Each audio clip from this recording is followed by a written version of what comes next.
Hi, everyone, and welcome to another 4DMethod 40 user group meeting. Today is March the 2nd, 2022. This is meeting number 55.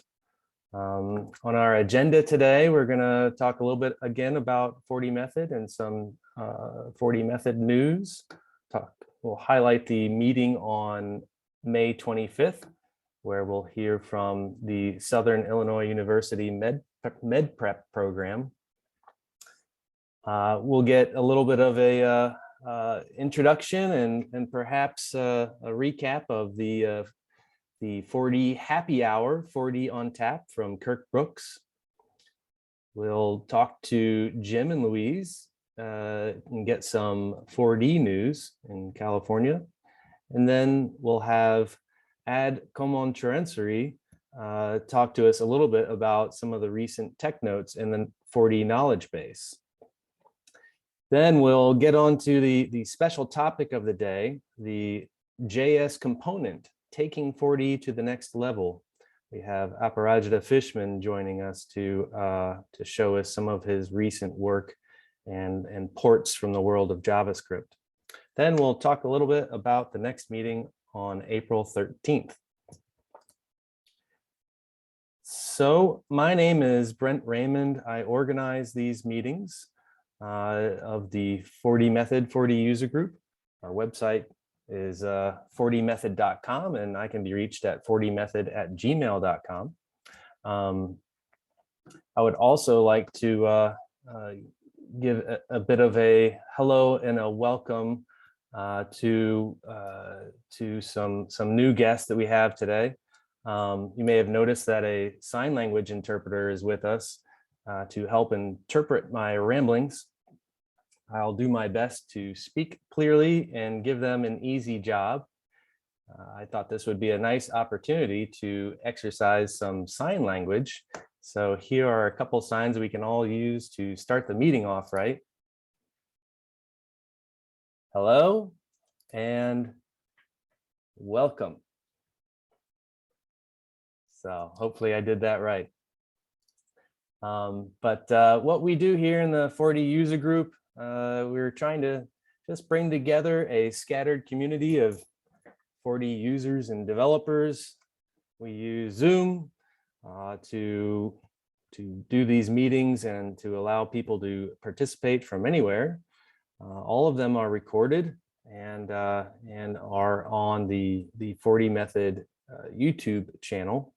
And what we're trying to do here is just to provide a channel, some kind of a way to put fresh new content and explore new interesting usages of 4D and show where 4D is active out in the world and what kind of roles that it's playing in businesses and institutions and in all kinds of different ways. So thank you all for joining us today. We've got some great things to discuss. In fact, not only would it be great if you continue to join us and participate in the group, but you could also be a presenter. This is your group. You can show off your own application, the application that you use, a product that you create, or just some things that you've been working on. We've got open dates this year. April 13th is a tentatively filled date, but if you've got something expressly cool to show off, you can certainly make that available. July 20th and August 31st. The schedule for 4DMethod user group can be seen on the website at 4dmethod.com/schedule. I would just like to highlight the meeting that we have planned for May 25th of this year. In the last 4DMethod meeting, I made a special invitation to highlight more diversity in the 4D developer and user community. I'm happy to announce in the upcoming meeting on May 25th, we will have presenters from the Southern Illinois School of Medicine to talk about their program MedPrep. the medical and dental education preparatory program, which strives to help educationally and socioeconomically disadvantaged students navigate and afford medical school. I'm happy to say that the program relies on 4D to support their mission. I'm looking forward to hearing a lot more about their program and talking to the users of that application. It's a neat way to see how 4D is doing good out in the world. And speaking of the meeting on April 13th, I've had a kind of an idea for a topic bouncing around in my head for a while. And at the Art Institute of Chicago, where I work, our application relies fairly heavily on drag and drop. And I seem to constantly be adding it in different ways in our application, and find it a very useful feature in 4D applications. However, I think since it was introduced in 4D many a year ago, it's been a bit tricky to implement, maybe for some, certainly for beginners, but nonetheless, it's a very powerful and useful feature for your application. And the way to develop it has changed over the years. We now do it a little bit differently. So I was hoping to put together a panel discussion, or at least draw from the community about different ways that you deploy drag and drop in your applications, or in the applications that you use, how it's deployed, how it's leveraged. So up for discussion, I was thinking, tossing around the name for the meeting presentation, What a Drag. We can also do 4D in drag, which would be fabulous. The 4D drag race has unfortunately already been taken by Kirk Brooks in speed testing some of the development 4D, see how fast you can code solutions for some 4D tasks. But I do have a 4D forum post up. If you have some ideas, you don't have to be a panelist. You could just say, well, here's some screenshots or a little video of how drag and drop is used in my application. If you'd like to respond, you can click on this link here in the slides, or just search on the 4D forum for do you drag and drop. So speaking of Kirk, I'm going to hand it over to him to talk a little bit about the 4D happy hour, 4D on tap. Thanks. Thank you, Brent. And thank you very much for the opportunity to once more invite folks to join us on our Friday afternoon roundtable user group, general discussion and code sharing session that we've been running for, coming up on a couple of years now. We do this every week. The time is 3:30 p.m. Fridays Pacific time. I know that's late for the European folks, although some of them do come in from time to time. And it is a great place to network, to talk about 4D. Recently, we've been having a lot of discussions, and in fact, Brent, you stopped in on Friday and had some great input about issues having to do with running large operations, running big databases. It's a place to ask questions, to get opinions, just talk about things that you may be working on. And really, more than anything else, I think it's just a nice place to network in a sort of moderately social setting.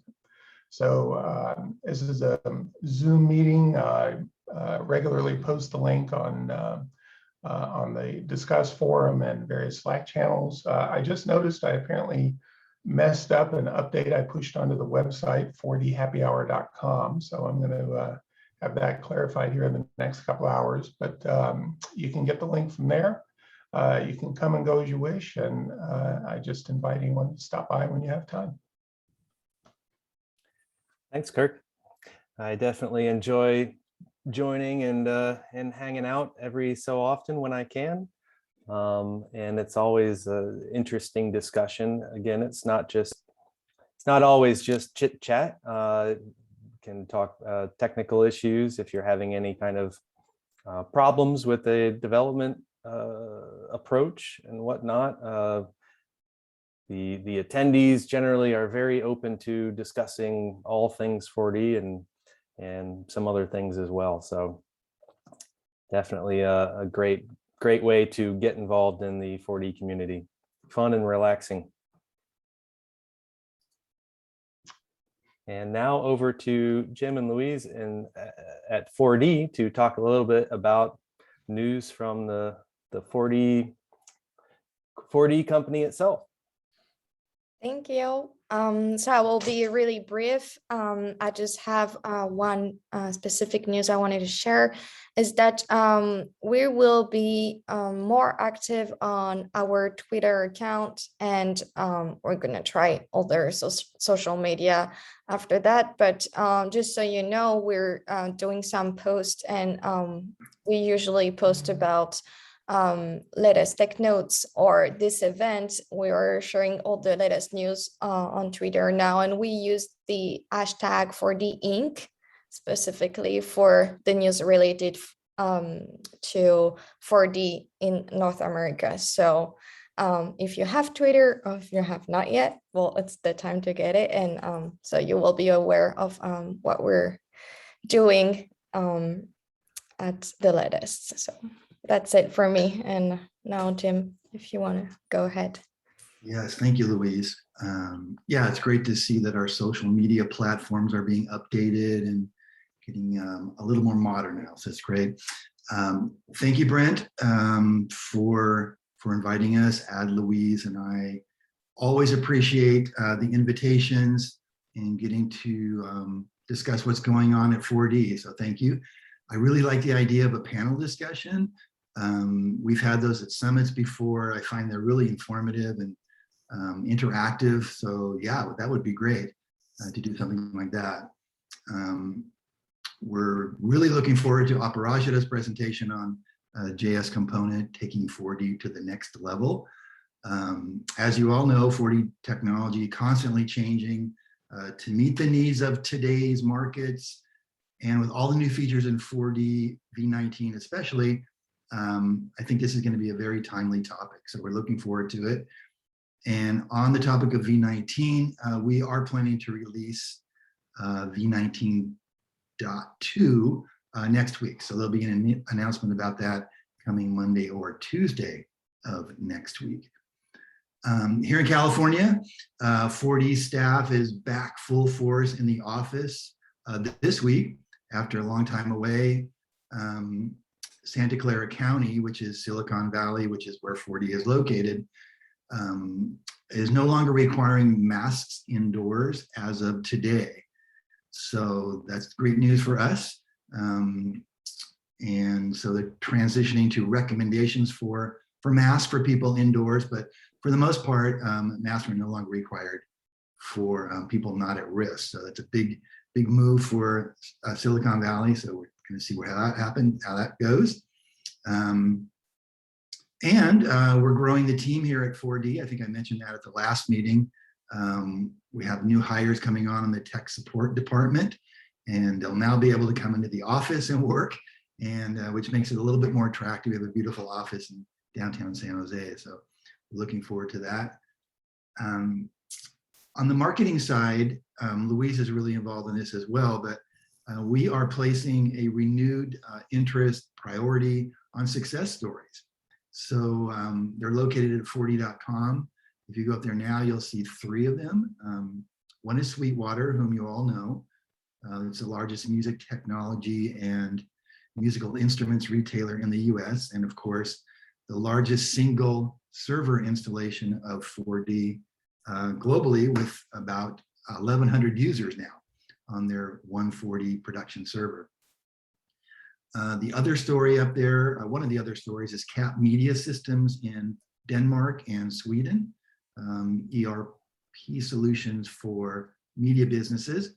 And then finally, Leinhardt and Soft in Luxembourg, which is a Apple premium reseller using 4D for iOS. So we're trying to get a variety of different success stories up there from vertical market developers, resellers, independent solution vendors and everything. So it's really exciting. We like doing these. We like doing the interviews and getting 4D applications out there in the world. Like you mentioned earlier, Brent, showing what 4D can do at some of these companies. So, and finally, I wanted to thank you all for your continuing participation in the 4D forums on discuss.4d.com. I think it continues to evolve into one of the best platforms we've ever had at 4D. I know I was around for the heyday of the iNug, but I think this is better. It's easier to post. Everything is there. It's clearer to see. We're getting more participation from our engineering team and technical support staff. So thank you all for continuing to support the forums. So that's it for me, Brent. Thanks again. Appreciate the time.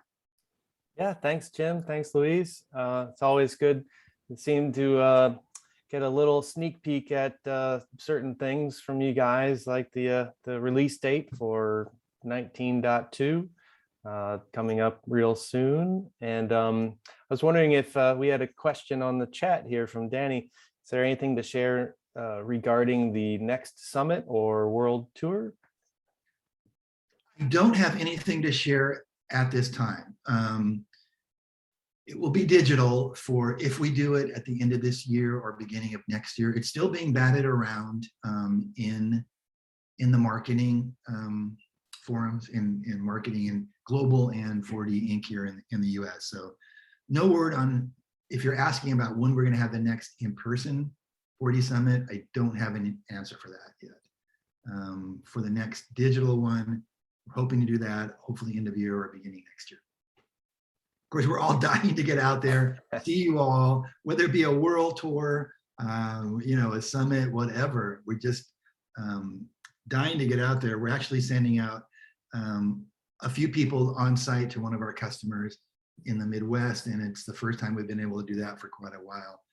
So yeah, we're as anxious as everyone else to see everyone face to face and get together and chat. So, yeah, wouldn't that be nice? Yes, it would be. Soon, hopefully soon. Yep. And with no mask.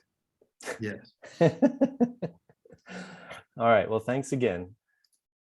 And then back over to you guys at 4D. We've got Ad Commensurensary here to talk a little bit, to highlight a couple of recent tech notes that have come out in the knowledge base. Okay, thanks, Brent. Hi, guys. As usual, we are trying to publish and produce some of the interesting contents on the knowledge base. For those of you who are familiar with knowledge base already, I'm quite happy to see that it's being utilized. But for those who are not a frequent visitor to the knowledge base, we always publish at least 4 to 5 tech tips per week. So there's always new content on the knowledge base. Every month, there are 2 tech notes that we publish. And it's usually range from the beginners level to advanced level content. And we always focusing on introducing some of the latest technology that 4D has to offer in the way that you can be, that you can use, or you can take part as your project enhancement. So those are always the focus when we are producing our tech notes. So for this month, actually from last month, actually before we go on, we usually try to publish the tech notes the second or the third or the fourth week of the month. So look forward to the latest stuff, between the 15th to the end of the month. The last 2 tech notes came from the last week of February. The first one is the 4D REST API connecting with 4D with Angular. And, the REST API in 4D has been out quite some times now. And there are many tech notes that cover that topic as well. For this particular tech note, it focused on how to utilize it in a web application, specifically using Angular framework. Many people use their own framework of choice. If you happen to be interested in using Angular, this might be something that you can take advantage of. It lays out some of the basic stuff like CRUD, create, read, update, delete, all of those basic operations that you would do to a backend database. So again, it's quite helpful, and the information that we laid out, we're trying to put together the way that is as simple to understand as possible. So the next one is the project mode conversion assistant components, mouthful to say it. It's quite a unique implementation. This is from one of our tech support engineer, Brian Yen. Because of some of the question that we always get from our customers, whether through the phone, through our support channel or on the forums, we can see that some people are still struggling with the post-conversion of a binary to project mode. There's a lot of changes that happened with the new application. There are some that are automatically converted for you, some that needs to be addressed as a post-conversion. So this conversion manager component is quite handy in the way that as a developer, you can actually look at the component, the interface itself. It reads the content from the conversion logs, presented to you in the way that you can identify what needs to fix, what needs to be fixed. Each row or each line of the list box, you can double click.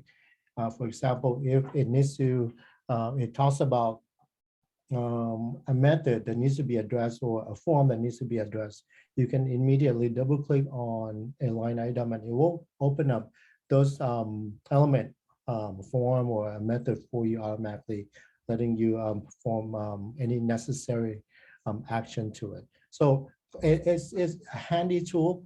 Take a look at it. I think it will be quite beneficial for many of you who's thinking or maybe have already started to migrate your application from binary to project mode. Okay, so that's it for me for this month. So we'll come back and cover some of the latest and greatest stuff that we have available on the knowledge base. Thank you, Brent.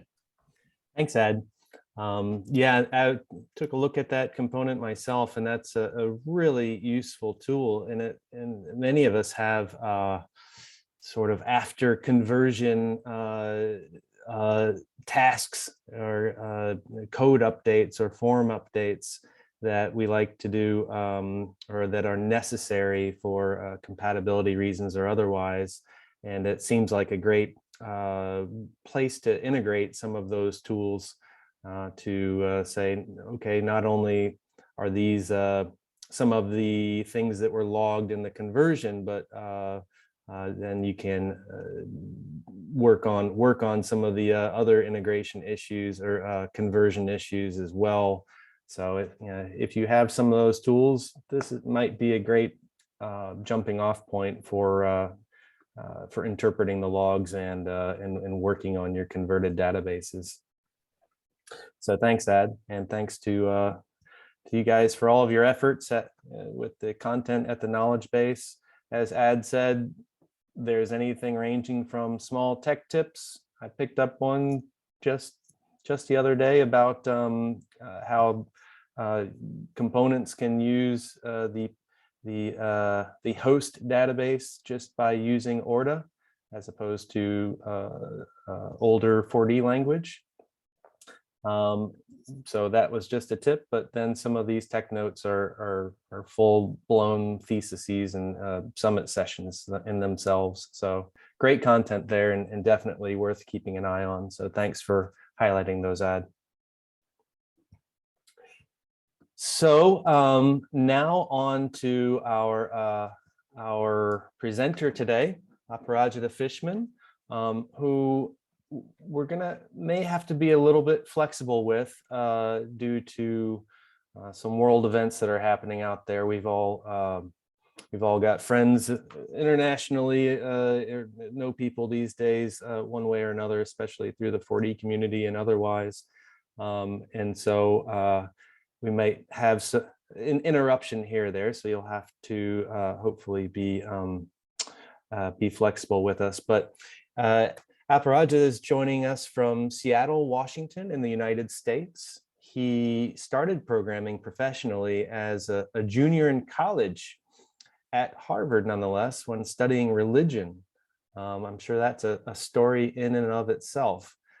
Depending on how long you have been involved in 4D development yourselves, you might originally know him from a popular early shell called Easy 4D, or perhaps you've heard of him from Quick Code Pro, a supercharged code editor plugin, which many of the ideas came from, presumably for the modern code editor in 4D, including multiple clipboards and macros. Or maybe you know him from Object Tools, a plugin which added objects to the 4D language in 1991. And then there's possibly the most popular plugin that he has written for 4D, Active 4D, written in 2000, which brought the world-class web tools to 4D for the first time. Active 4D is still in use today, 20 years later, by many a happy customer. So it's still available, as I'm aware. Some of the features that are included in the plugin were objects, short circuit operators, named parameters. Some of this may sound familiar for recent 4D releases. Break, continue, and return, for each loops, compound assignment operators, seamless session management, and many other things of note. Aparajita has spent most of the last 20 years doing front-end web programming, as you can imagine from his work with Active 4D. The last 10 years, he's exclusively focused on JavaScript front ends and frameworks. He's even had a stint at Apple working on the iCloud web team. Outside of the world of coding, he has traveled to well over 100 cities in 72 countries on every continent but Antarctica. And he's taught meditation even in 40 different countries. So let's all take a nice deep breath and thank the universe for allowing us to spend this time together, and clear our minds for this moment of peace and revelation with Aparajita Fishman. Welcome. How can I possibly fulfill that? Well, no, thank you. Thank you for inviting me. It's great to see a lot of names that I recognize. And Gary Pedretti. Wow, there's a name I haven't seen in a long time. So yeah, so I've been working on, even though I've been doing mainly front-end programming in JavaScript, I've been still the back end is in 4D, and so I'm always looking to bring things from the JavaScript world to the 4D world, and especially with R3, where we got classes plus attributes.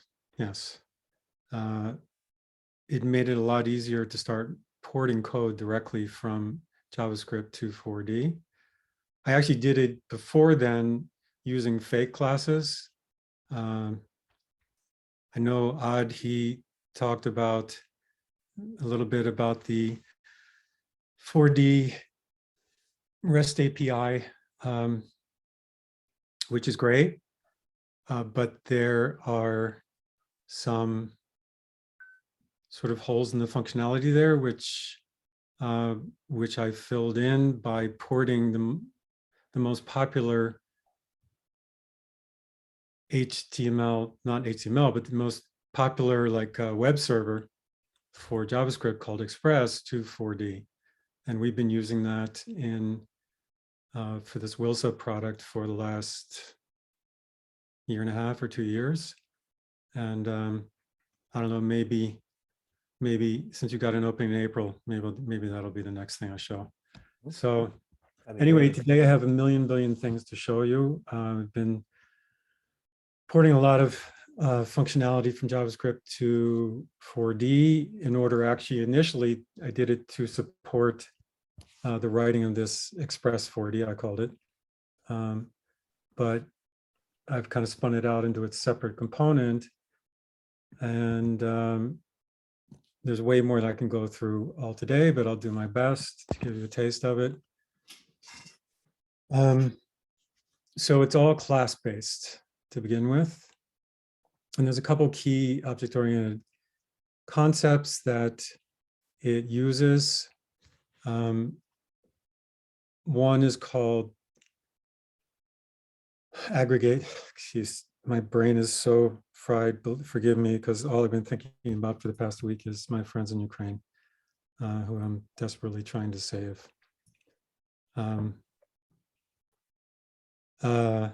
What is it called? What is it in the announcement I said? Not, what were the key concepts? Help me out here, Brent. Well, but there's it's all class-based. Yeah, but there was Porting okay, Express JS. No, I said at the end, I said there were these class object-oriented concepts. Singletons is one. And then delegation, that's it, all right. Okay, so what does this mean? All right, so in the world of object-oriented programming, very often you want to have a single instance of a class, and you want to make sure that there's only one instance of that class. So how do you do that? Well, you can put it in storage, and that's kind of what you have to do, but it's kind of a pain to always have to say storage dot whatever. And how do you register it? How do you make sure that it's all there? You can do an ad hoc kind of thing. Or you can use my singleton method here, which called instance, which basically does it all for you. So if you've got a class that just has a default constructor with no arguments, all you have to do is just say instance. So for example, let's say I want to get my single instance of the Lodash class. So all I say is instance, I pass it the actual class. Can you see? Is it large enough? I think we need to share your screen. I'm gonna. Oh yeah, I have to share my screen. That definitely would help. Yeah. Sorry. I'm gonna stop sharing my screen, and then you can go ahead and click the screen share. Yeah. Share Okay, screen. Here we go. Yeah. All right, here we go. All So right. is it big enough? Yes.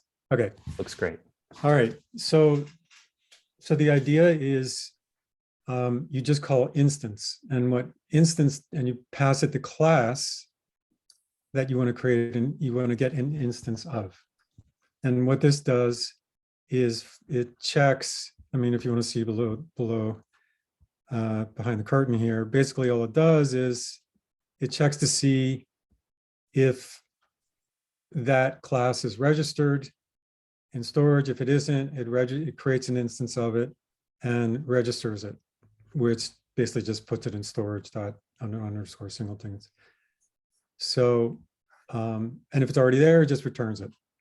So this lets you very easily just say, okay, I want the single instance of this class just by calling instance. And if it hasn't been created, if it hasn't been instantiated, it gets instantiated. If it has been instantiated, then it's returned. So the convention I have now is I create, so I have the class, this is the actual class that is being instantiated, but then I create a single method to get that instance, because this is a lot easier for me to say. I want to say like, actually I use underscore for Lodash. And if you read the announcement, so Lodash is like, it's this huge utility library in JavaScript, which is the most popular one out there. And so what I created, Lodash here, is sort of in the spirit of that. And it's called Lodash because you access it through an underscore, and it's called Lodash instead of underscore because there was previously another utility library called underscore. So you couldn't use the name underscore, so it's called Lodash. So anyway, so to call those methods, so one of my favorites is one called inspect. So to access any of the methods in the Lodash class, I just use underscore, which is actually a method call, which is actually a method call which just says instance of cs.lodash. So nice. I get that single instance back. And so all the functionality is actually in the class itself. Where's the, here we go. So all the functionality is all in the class. And so instead of having to write, this lets you, basically it gives you what in the rest of the programming world they call namespaces. So instead of having to create, 100 loose methods, you create one class with a bunch of functions in the class, and then you access it through this one, this one instance. Is there any questions? If anything's not clear, please feel free to ask. If anyone has any questions, feel free to throw them in the chat, and I'll try to interject when we come up for air in these. Yeah, because I mean it's like I'm doing a huge brain dump here. So, and I mean you'll probably have to go and sort of watch it later and try and absorb it all. But anyway, so this is one thing. So singletons let you. So I've got another singleton for the console, and so that also is accessed through a method which calls instance. And then if the instance doesn't exist, or if it isn't fully set up, then I fully set it up. So this lets you basically group a whole ton of functionality behind a single class instead of having tons and tons of loose methods. Plus, it lets you, of course, take advantage of state within those classes if you want to. So, okay, so let's just I'll run through some of my favorites. I mean, Lodash, okay, so I was talking about delegation. So there's like 300 methods in the whole, within all these Lodash classes, 1, 2, 3, 4, and then plus all of these. Which all are accessed through this single Lodash class. So how do I could have created one humongous class with like 300 functions, but that wouldn't be fun to try and maintain. So instead, I use what's called delegation. So I actually split the functionality up into multiple classes. So there's Lodash. So Lodash has some functions of its own. But then Lodash collection has collection methods, Lodash language, Lodash object, Lodash path, and then some of these other utility classes, which Lodash gives you easy access to. And so, but they're all accessible through this one underscore. How? Well, so what I do is I store a singleton instance of these other classes within the Lodash singleton class. And then what I do is then you just point, you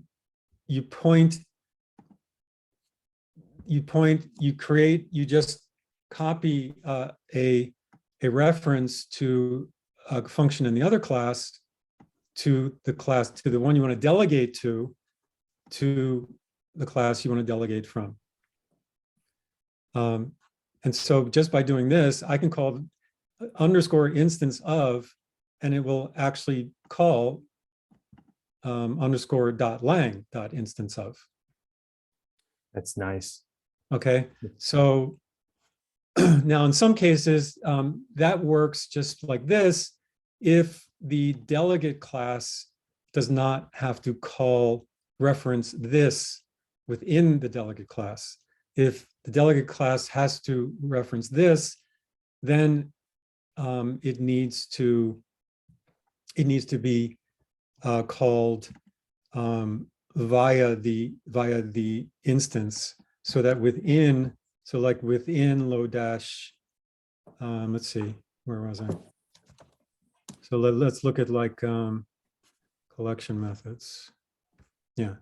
So some of the collection, a lot of the collection methods within Lodash collection actually reference this, and this within Lodash collection is referring to a function within this class, right? Lodash collection, not within Lodash. So I can't just say this dot difference gets this dot collection dot difference. I have to actually create a formula and call it.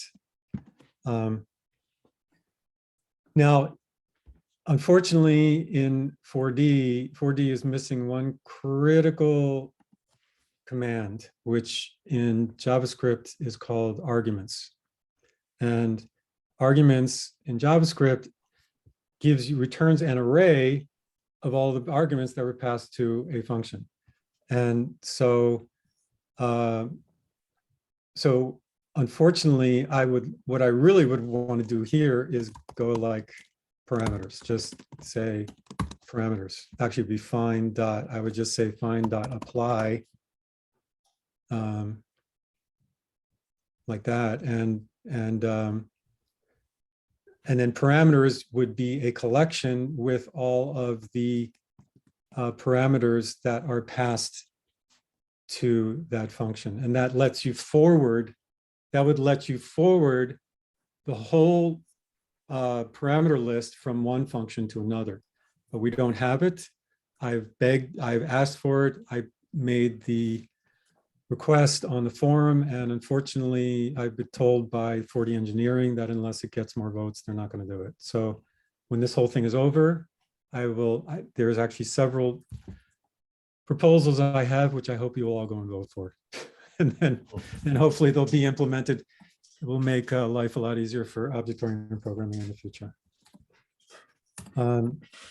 Anyway, so this is the way I have to forward the parameters. So when I call, so what does this mean? So let's say like find. Okay, so I took all of the collection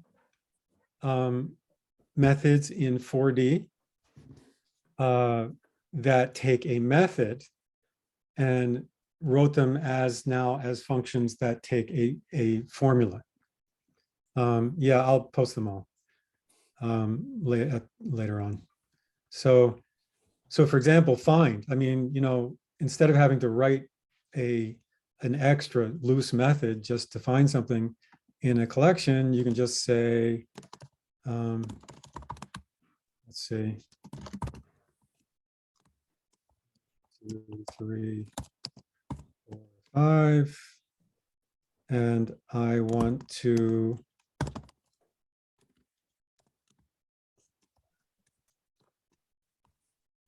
find all of the even numbers. Oops, argument types. What's incompatible here? Inspect. Oh, inspect, try, sorry, find, there, okay. Okay, there we go. So there was only one, find, oh yeah, I want to find, that's fine, that finds the first one. So let's say we want to filter and find all of them, right? So that returns all of them in a collection. Nice. Okay, so, or I could say map. I could say new object, what is it?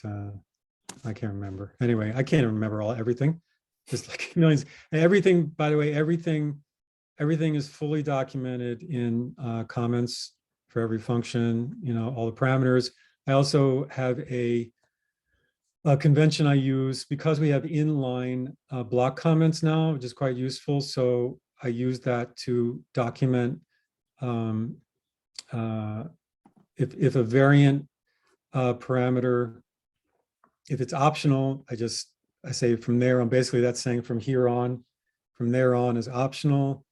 If there is a variant type that has a sort of a fixed number of types, then, or if it takes a variable number of parameters, then you can document that right in line. I know where's one that takes, anyway. So then if also sometimes like if it's a variant and there's a fixed number of types, I'll say like text or, or integer, like that. So that tells the reader of the signature of the function what to expect there. That's really a really nice practice. Does that show up in the No, it doesn't show up in the hover? No, bummer. Fortunately, no. Request. Yeah, another request. Yeah. So I'll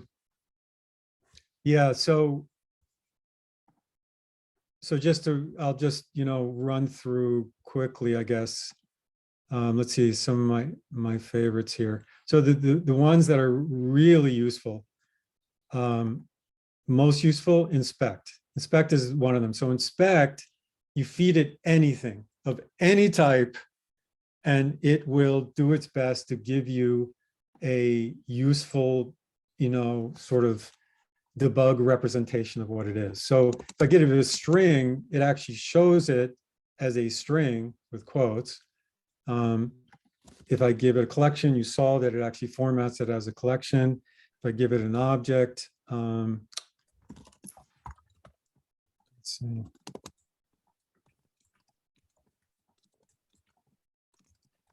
And it will display it formatted nicely as an object. And, it even does stuff like, let's see, even if I give it a file, like, let's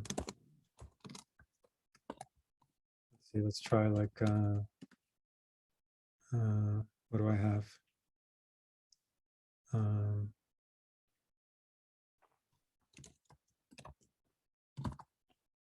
Let's see what I've got in user local. Let's see.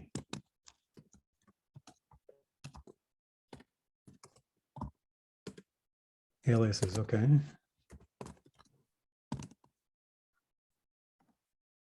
Boom, there you go. So it actually tells you, so I actually tell you what type it is, so basically every built-in 4D class, inspect will sort of intelligently, figure out what type it is and try and show you an intelligent representation of what it actually is. That's very handy. It's going to grow in handiness as there's more 4D classes that they put out. Yeah. So anyway, so that's one I use a lot. And the one I use probably the most is format. So what is format? Format lets you format strings. So, how many times have you said alert, this, the date is plus string current date plus at plus string current time, however many seconds, and even this, you want to format it, and system date long, and that's great, but oh wait, my screen is being blocked by all of the Zoom things here. Yeah, so that's great, but can you look at this and actually figure out what the format of that string is? It's like, okay, what's where, so wouldn't you rather go like this?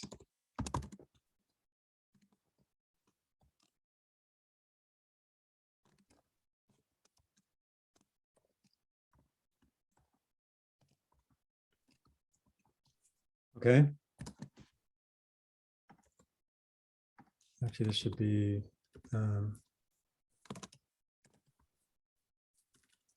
I'll just do alert to start.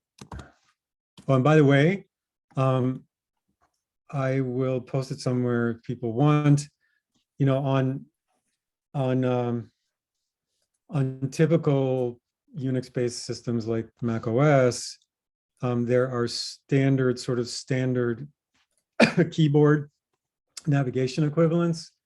So, which I, using Alfred, I made an Alfred workflow, which maps all those keys to the equivalent in the 4D editor. So I can go like option F, which goes forward by word, or option B goes back by word, or control E goes to the end, control A goes to the beginning. I can do command delete, deletes the line, stuff like that. So that's quite useful. Really saves a lot of mousing around or typing or whatever. Or I can do like option delete, deletes a word, things like that. So if people are interested, I can post that somewhere.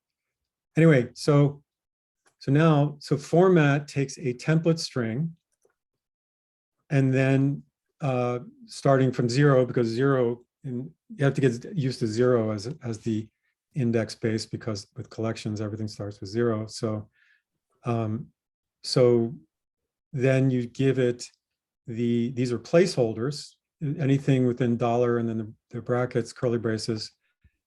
I can either take numeric placeholders or property names of an object. If it's numeric placeholders, that references the parameters that follow, starting from, so that's this current date is 0, current time is 1.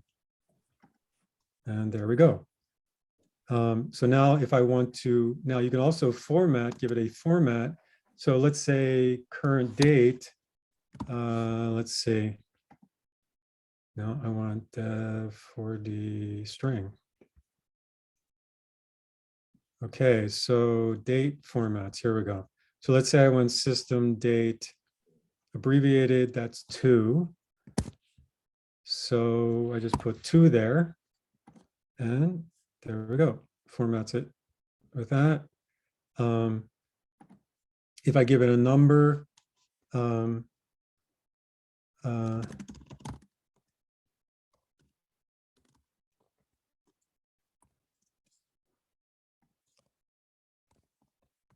I can, so that'll be default formatting, but I can also give it the standard 4D formats, like I can go, you know, dollar blah blah blah dot 0 0 0 like that, or you know, if I went like that, then it would just show it as it would round it.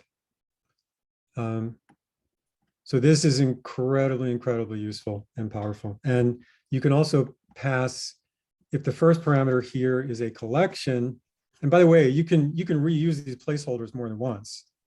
So I could use 1, and they don't have to be in order. I could put 1 first and 0 second, and I could use, you know, I could use the 1 placeholder multiple times. So it's very powerful. If I pass an object,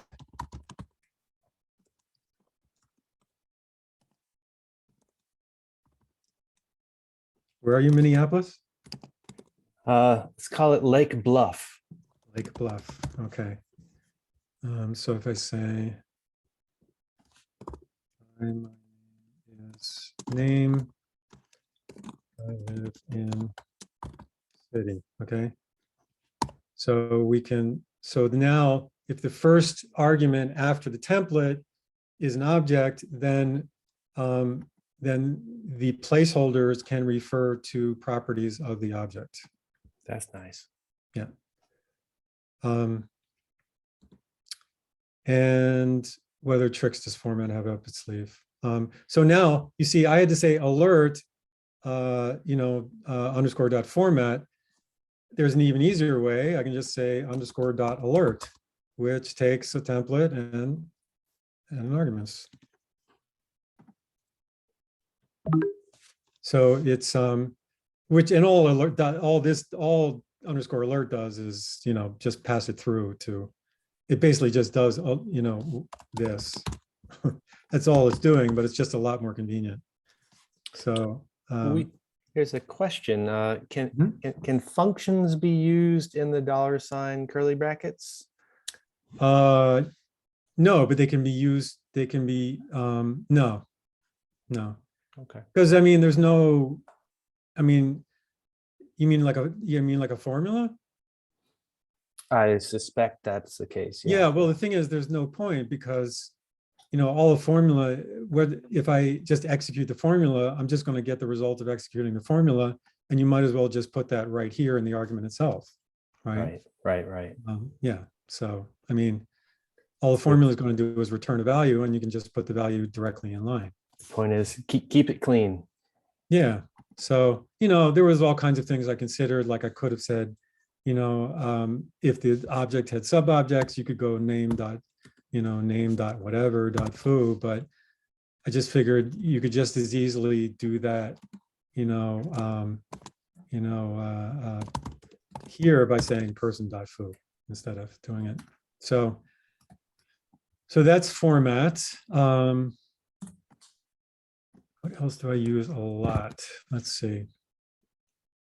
Yeah, the collection ones are quite useful. There's intersection, difference, find with formula, find index by formula, index, all these are by formula instead of by method. Distinct, filter, flatten, map. Zip is kind of cool. Zip takes one or two or more arrays or collections and then zips them together into an object. So if you've got like, parallel, right? You've got parallel collections, one of which has the keys and the other which has the values, you can zip them together into an object. Oh, that's neat. Yeah, that's kind of useful. That's collections. What else? Oh yeah. Here's one I also use a bunch. Yeah, so value is I use a lot. So the other thing about alert, the other thing it does is it converts whatever you pass to it to a string. So no more having to type string just to show a number, something that's not a string. Yeah, so even if I pass,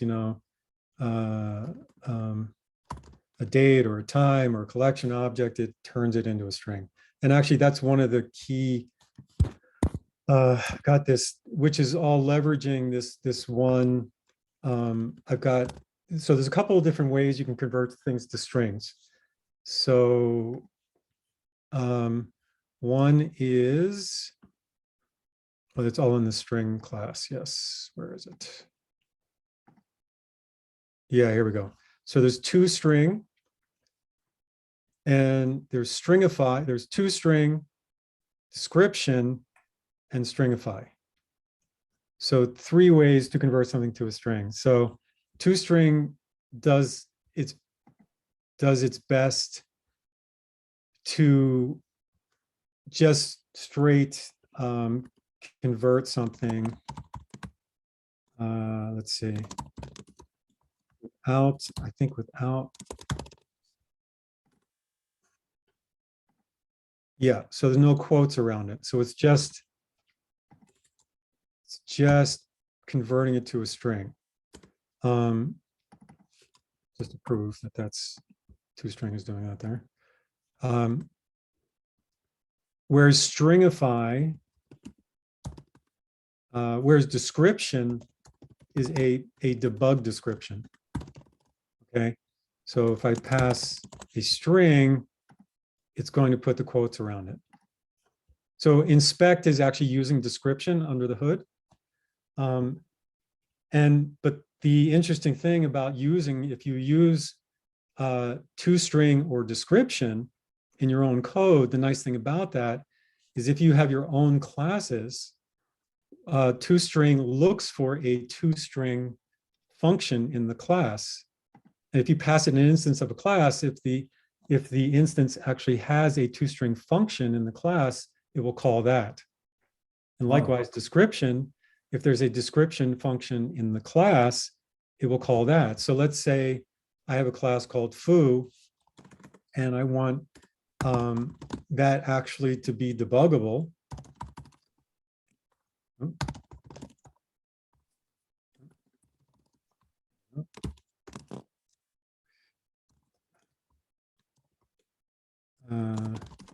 God, I wish I had return. Let's say result gets this is an instance of foo. Okay, so if I theoretically, let's see if this works. All right, so if I say, let me take that out first. By the way, if you prepend a function name with underscore, that is in the object-oriented world, that is the standard convention for marking something as private. So either a class property or a class function, that's the standard convention. So if I say the description of foo, it's probably just going to tell me, yeah, it just sees it as an object, has no idea what it is. That's all it can tell. But if I leave that like that, then theoretically, yay, see, it tells me, it knows the class. It says, okay, it's a class, shows me the class, and then returns the actual description.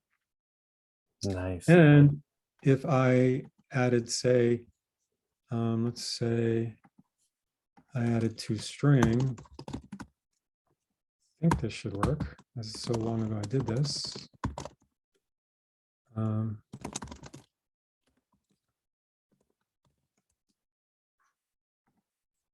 if I just say toString, let's see. Yep, there we go. So the great thing about that is when you start writing your own classes, often it makes sense to be able to turn an instance of a custom class into a usable string. So you can, this is kind of like the usable, the usable string, and this is the debug representation of it. No, that's great. So it overrides the standard functionality of toString. Exactly. Of yeah. the parent object. Yeah. Yeah. Awesome. Yeah. Tim had a question, Yes. and he may need to clarify, but show an example of using by formula as opposed to by method. Well, that I did here. So with the filter, so for example, yeah, so if I say, so I have a collection, I have a bunch of numbers.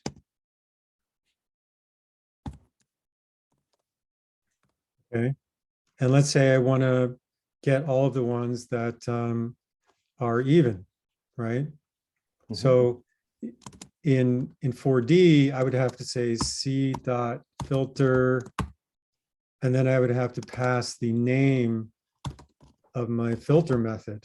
And I have to write a loose global method, which would do nothing more than say this.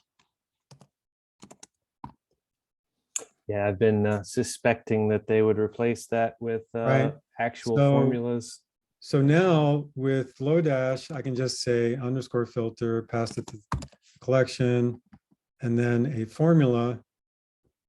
And the formula takes the exact same, it works exactly the same way as the native 4D collection version works.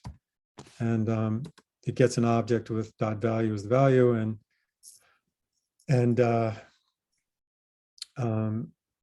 so I can either, the formula can either return a Boolean, well, actually not strictly a Boolean, it can return a truthy value, or it can return a new object if like you want to set stop. So so here, so instead of having to write a new method, it's like, this is so simple. Why should I have to just for this, right?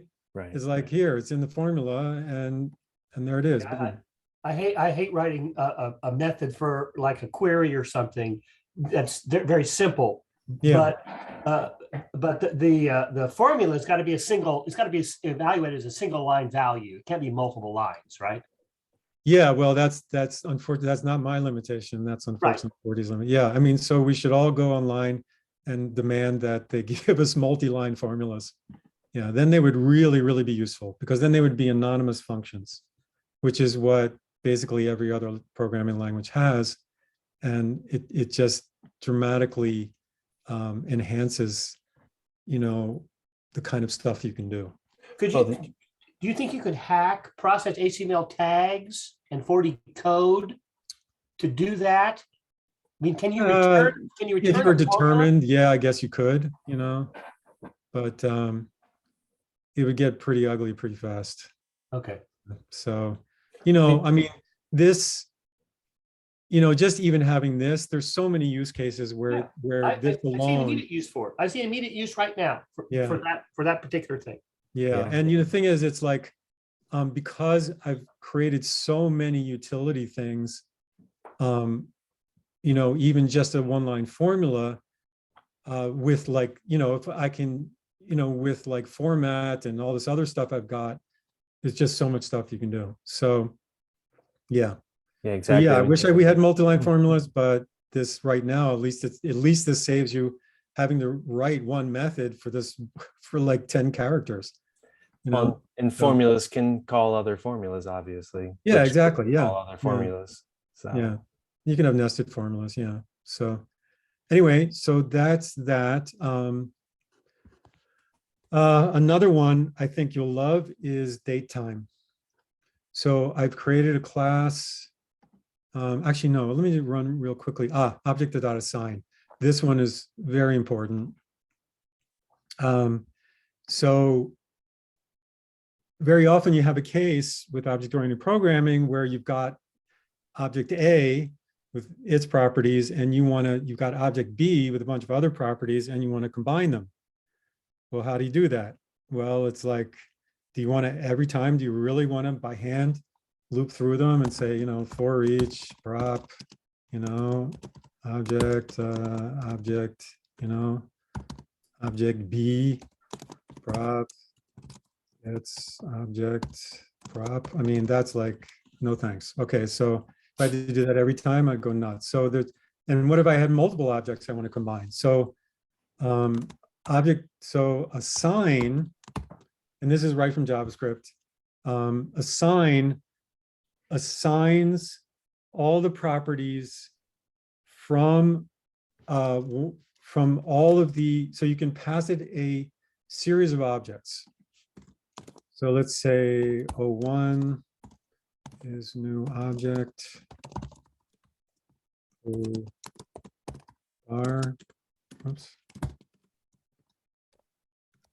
is new object.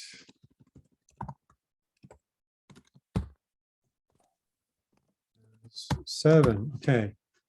So let's say I want to quickly combine these. Well, all I have to do is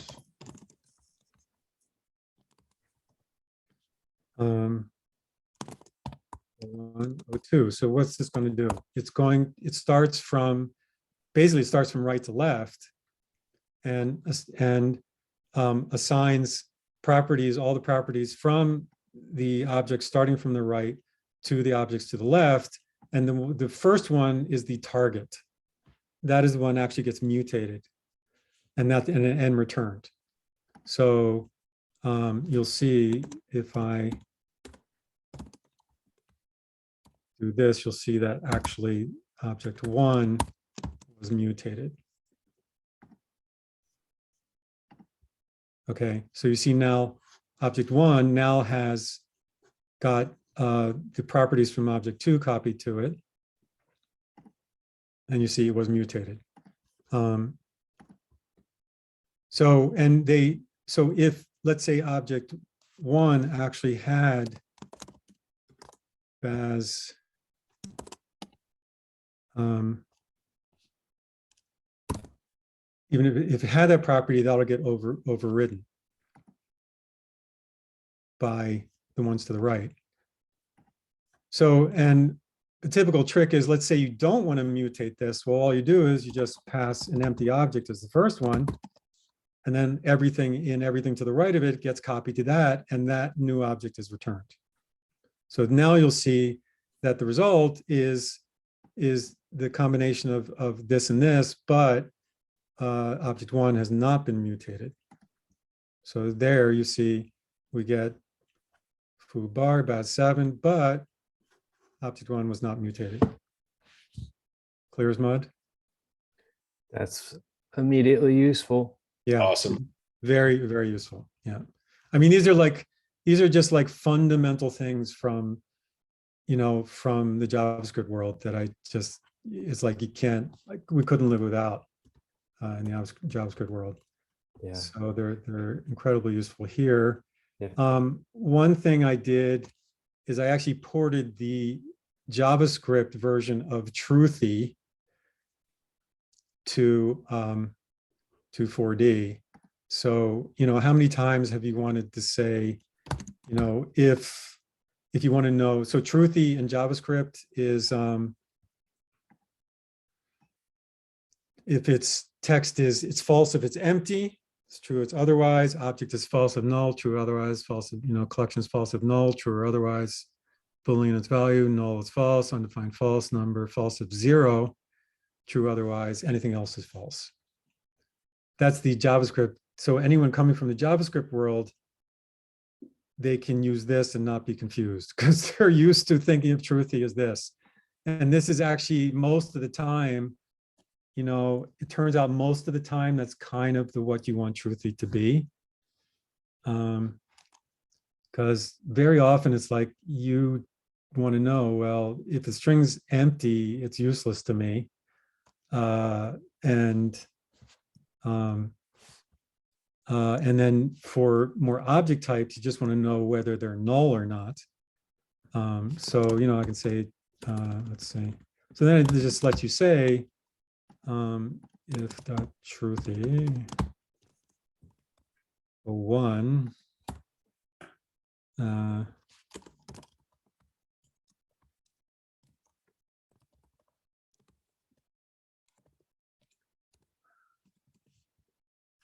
that will be yes, because that is not null. So, but if I say that is going to be false. Yeah. But also with strings, that's going to be false. An empty string. Anyway, what else? Oh, equal. Oh, yeah. There's one you're going to love. Equal. Throw anything at equal, and it will compare them.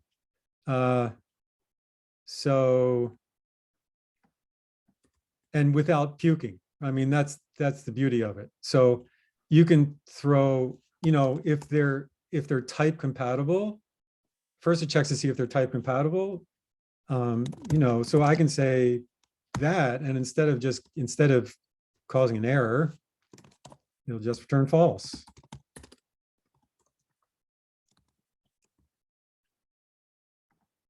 Actually, I can say alert here because it's converting it to a string.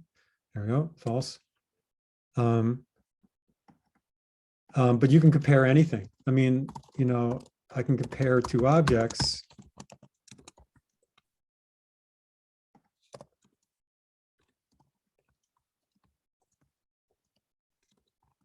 And if they are the same, I'll get true. And it does a deep comparison. Actually, I believe if they don't, this should be false. Yes, because they're not exactly the same. So this is like super duper useful. You can throw anything at equal, any type that is comparable, even pictures, pictures, blobs, you name it, you can throw it equal, and it will tell you the right thing. Now, as we all know, a million years ago, 4D made a decision to be the only language in the world that does not do case-sensitive comparisons. So if you want to do a case-sensitive comparison, you can say strict equal. So if I just say equal, and this is like that, it's going to say true. But if I say strict equal, it's going to say false. Yeah. Nice. Okay. So how much time do I have left? Let's see. About as much as you like. Okay. Yeah. Yeah. It's more like a question how long all of you can last before your brains explode. All right. So daytime. Let's look at daytime. Yeah. So daytime you will love because I can put a single, let me do inspect. I can now, or even more simply, okay, so that will create a single object which encapsulates the current date, the current time, the current milliseconds, and the time zone. The time zone you get actually only when you ask for it, because you may ask for it, you know, it's not stored in there persistently, because depending on when you ask for it, it might change. Because if you go from daylight savings time to non-daylight savings time, then the time zone changes. So, so if I wanted to, I could say time zone offset. And that actually shows me, that actually returns the time zone offset as a time.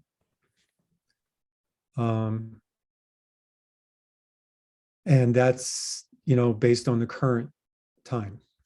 And so also I have a utility method called, I think it's called after seconds. Yeah, I think that's it.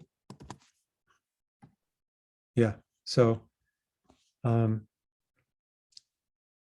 have a function which factors a time or a number of seconds into the hours, minutes, and seconds. Yeah, as an object. So now what's this mean? What's this? It's like, well, what is that? Is it the class? What is it? Well, it's actually, this is our good old friend instance, using instance. So here's another convention I created. Now, one thing in the current implementation of classes, and in R4, they haven't done it either. In the most languages, when they implement classes, in addition to instance methods, they also have what's called static methods and static properties. And static properties, static methods belong to the class itself. And so there's only one version of them for the entire application. And so what I do, my convention now, since we don't have statics, what I do is, if I need statics, is I create a parallel class, which I call, you know, whatever dot static, and then I create a method with the same name as the class, the non-static class, which creates a singleton using that static class. So it lets me pretend, okay? So at least in my code, I'm pretending that this function is actually a static function on the datetime class. If we ever get static functions, this is exactly the syntax it would be. Is that kind of a parallel to how the underscore works in the end? Yeah, it's a parallel. Yes, exactly. Yeah. I mean, if we ever get static functions, it would be like this. It would, and actually, you actually can store properties and functions on the class itself, but the problem is that in the background, 4D is periodically refreshing the entire, its entire internal database of classes, and whatever you store on there gets lost. Which I discovered to my dismay. So anyway, so my workaround is to just, you know, fake it by creating a datetime static class, which I access through this method. And it lets me use the same kind of syntax I would if we had actual static functions and so forth. So so one of the greatest features of datetimes, I mean, of course, with datetimes, you can, you know, you can just access the time or the date. Oh, there we go. See? Do you, And then I told you it's a function. Okay, so I can get the date, yes, or I can get the time, or I can get the seconds, I can get everything separately. I assume it also handles the daylight savings time, like converting between saving or not. Well, no, all it knows is where your local time, but it does give you the time zone offset, right? That time zone offset is based on what is it? Yeah, time zone offset. Right. Oh, there we go. I think that was a problem. Yeah, so that is based on your current locale and the current time.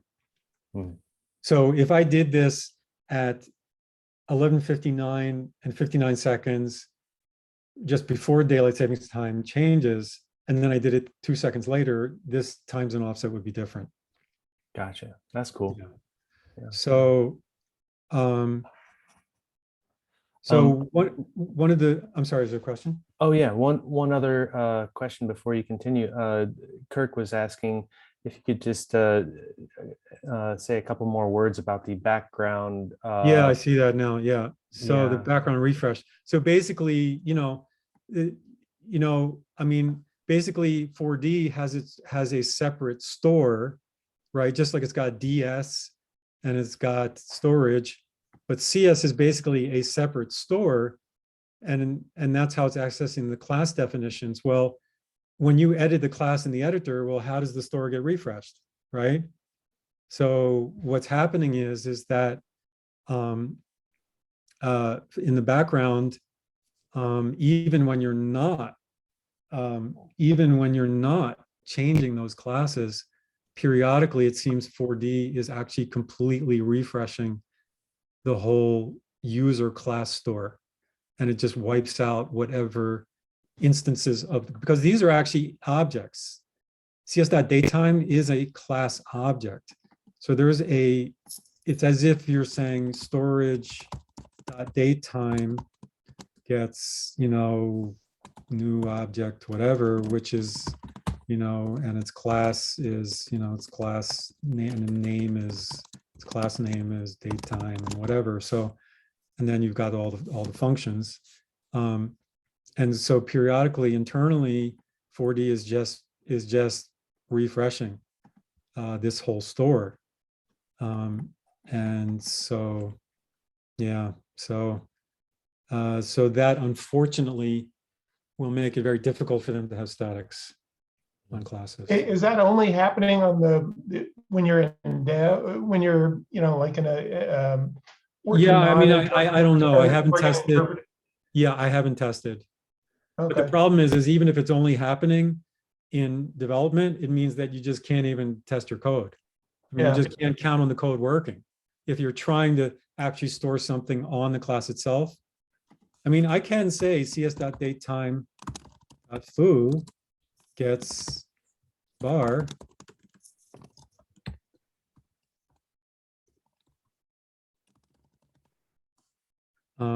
Actually, it's going to complain. Yeah.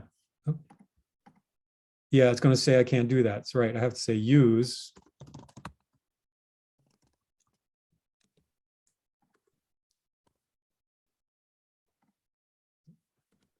There we go. All right. Problem is, if I wait, a minute and come back and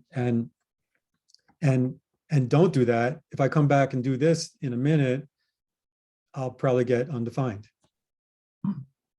So, yeah. So anyway, It's always interesting to see where the lines get drawn behind the curtain. yeah.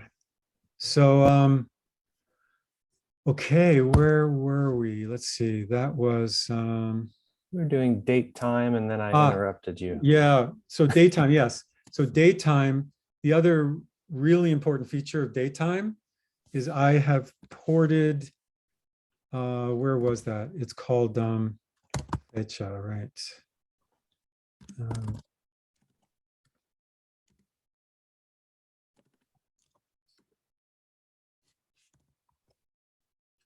Yeah, here we go. So I ported the formatting, all these formats to the daytime class. So what does that let you do? It lets you, how many times have you wanted to format a date in a custom way? So let's say I want to show year, month, day. That's all I want to show, right? Well, you can't do that easily in 4D right now, but now you can. Boom. Nice. So all of these tokens are supported. So you can do stuff like, so you can, including the time zone, fractional seconds. So, and it also supports, if I have text in there that might possibly be a token, I just surround it in brackets. So the date is the current, today is, and then let's say I want to do the full month name followed by the ordinal date. Yeah, and then, yeah, let's just say, let's have the day of the week, the full day of the abbreviated day, or the abbreviated day of the week, the full month, and the ordinal day. So that would be, what did I say, the full day? So that's DDDD. And then the month. Oh no, I said, right, abbreviated day. Full month would be MMMM. And then the ordinal day. There we go. Nice. Yeah. So this is quite powerful.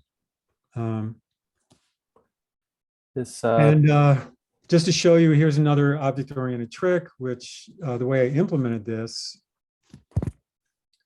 is, again, it's all, oh, and by the way, pour les Français, on peut internationaliser les dates et les noms des mois. I said that for French and speakers of other languages, you can fully internationalize the names of the months and the abbreviated of their short and medium and long versions of months and days, also AM, PM. And so all you have to do is set, where is it? You just set this I18N property, and you can set, whatever your internationalized names are. You just pass it this object, and you can set all those things. So how's this happening? Well, how's this formatting happening? So all I'm doing is I have an object which maps a token to a formula. And then how is that being, well, fine, but then how do I then find all those tokens and transform, and then, transform them into, and then execute this? Well, that, my friends, is through the magic of regex replace. So in V11, they gave us match regex, which is great, but it's kind of cumbersome to use. So let's just say first you want to just match. Okay. So right now, if you want to match, I have it here. So let's say that right now you want to match all of the instances of something, right? And just get all the matches. You got to make the arrays and you got to iterate through them and get the positions and the lengths and extract everything yourself. And it's like, okay, not so much fun. So with regex match, all we have to do is pass the pattern, the text we want to match. And by default, it's going to give us back a collection whose first element is the first match it finds, and then an object which gives us the index. But usually you actually want to find just all the matches. So then I tell it that the type of match I want to do is all, and then I get back a collection, which is all of the matches, right? So I got this foo, I got that foo, and then I got that bar. But if I have capture groups, then I will get back just the capture groups. So that's like super duper useful. Very much. And then the thing we don't have at all, I mean, is replacing.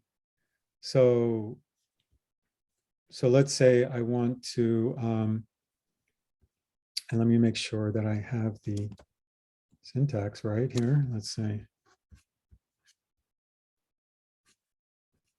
yes. So this is a full implementation of the JavaScript regular expression replace. So what can we do? So in the replace, I can either pass a string as the replacement, or I can pass a formula. So in the string, let's say in the string, I want to replace any instances of foo or bar by Baz.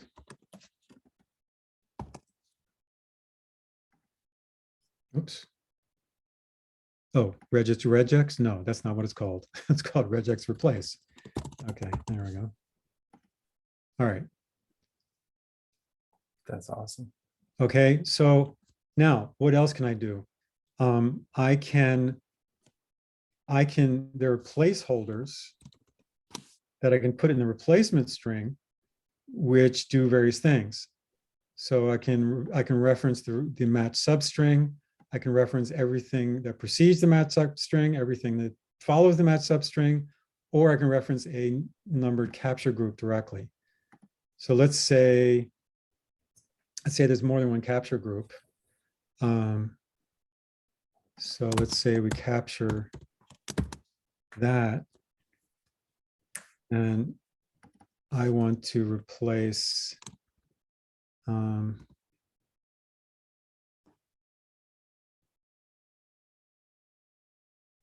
I want to replace 10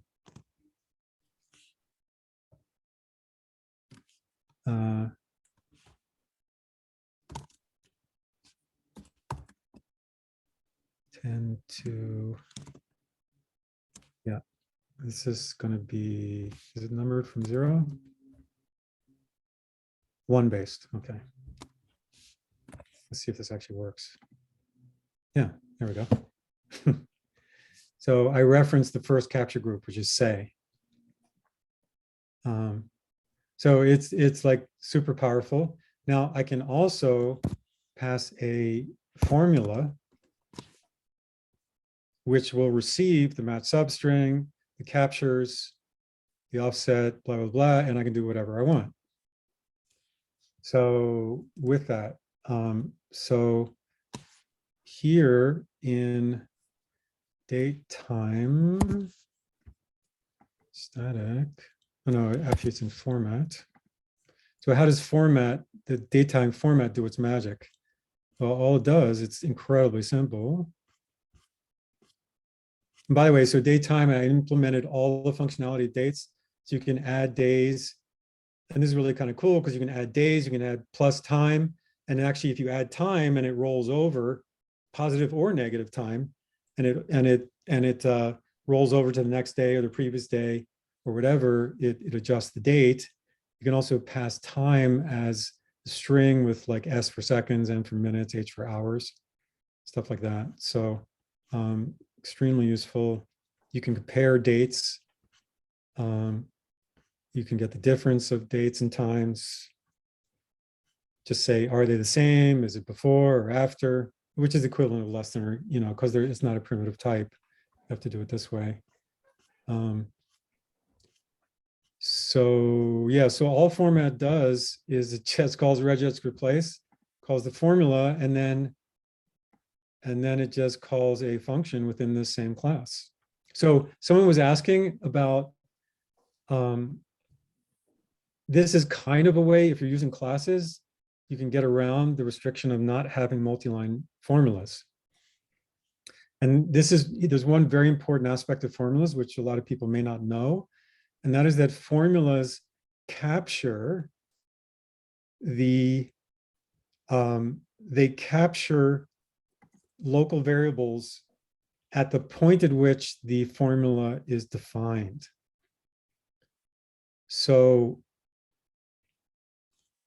by this trick I'm doing here, I'm assigning actual this to $this, and within the formula, $this is going to refer to whatever it was defined as up here. Let me give you an example how this works. That's interesting. Yeah, so which is actually very, very useful. It's called closures in JavaScript in many languages. So formulas actually create closures. So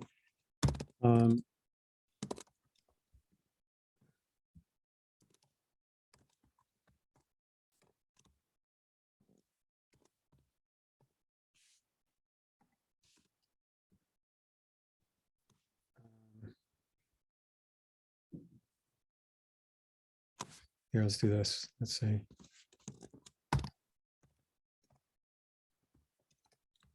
I haven't tried this beforehand, so I'm hoping this will work right. I think it's supposed to. And let's see, call. Okay, let's just see if this works. Oh, oh yeah, it doesn't like, it has to be defined. Okay. Yeah, if you're referencing a local variable, it actually does have to be defined beforehand. So, so this will, later on when I show you testing, I'll show you how useful this is, that it actually captures local variables. So that I take advantage of that very often in classes to reference this within a formula. Here's what I found. Thank you. So, And you have to do that with a local variable as opposed to this. yes, because if I said this, right? So this really becomes important when you're actually calling a formula, which is referencing an instance of another class. Okay, right? yeah. So like, for example, in here in the Lodash class, you'll see when I, where do I do this? Hang on, let's see. No, I use this. Okay. Because formula is its own little area and it doesn't have access to things outside of its area, but by using this, you could $ this, you're passing in something from outside in, and it's a reference. So when you update it, it comes back. Well, not that it's so much that it comes back. It's determining that, which this that you're talking about. Yeah, exactly. Yeah. So the thing is, it's so here's an example where I am Okay, so runner is a completely different object, different class than this class.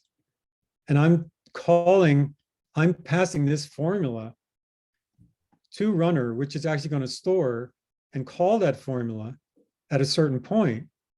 And I want, within that formula, I want that formula to reference this object, not runner. So the thing is, if I said this here, that would refer within runner.on, this there is going to refer to $runner, not to this class, whatever this class is, Mocha-based reporter.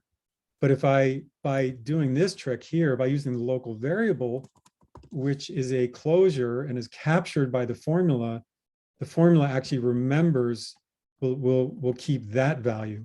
Even if I change the value of this later on, it's still, the formula has captured the value of this at the point at which it was defined.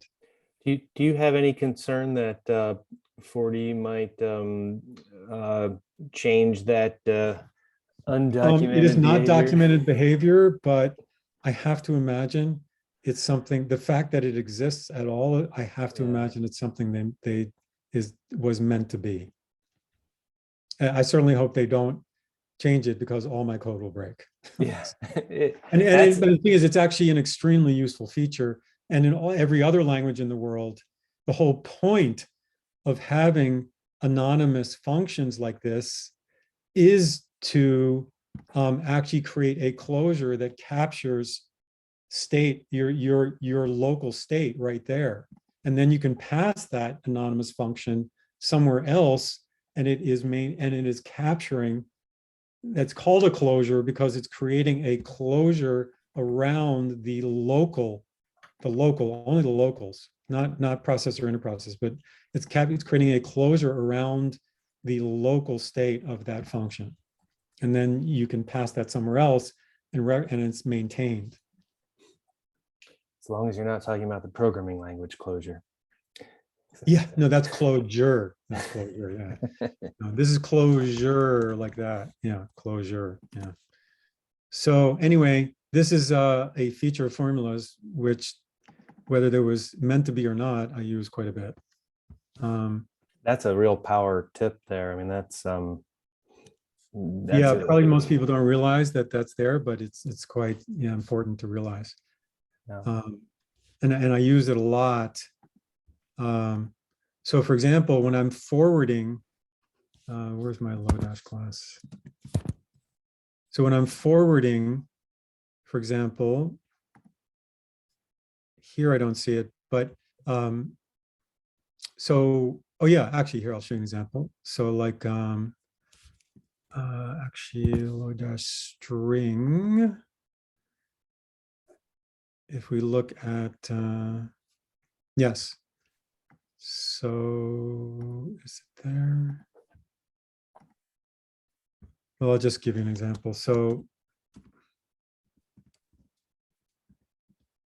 if I need to forward from one function to another, let's say let's say in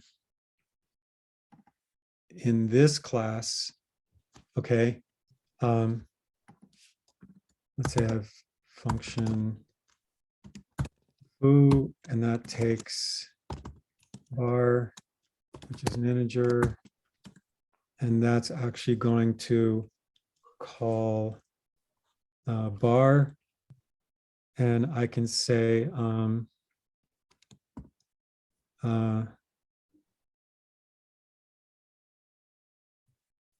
let's say I wanted to, well, if I wanted to save a formula, if I wanted to forward, okay, let's say yeah. All right, let's see, let's do it this way.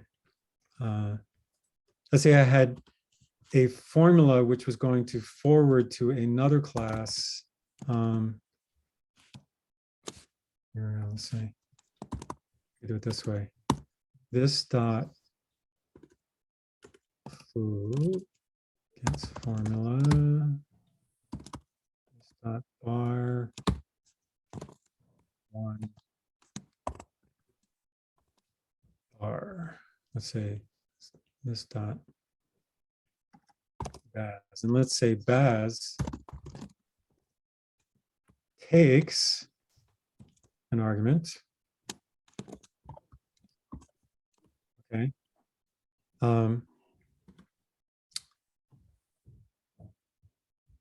It takes two arguments. Text one, text two.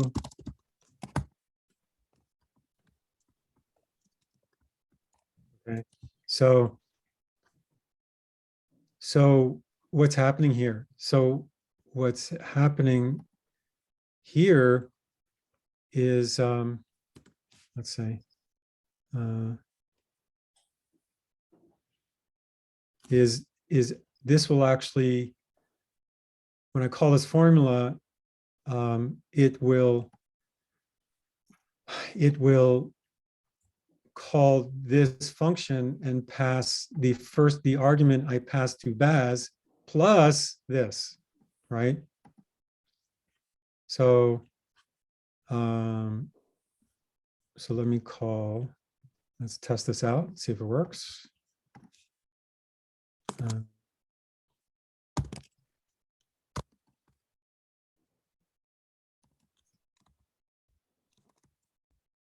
is it, foo?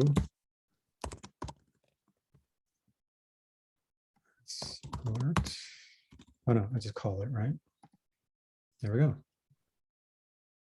So you get that? So you can mix and match. And now if I actually had a local variable here, I could just as easily do that. Just to prove it's captured.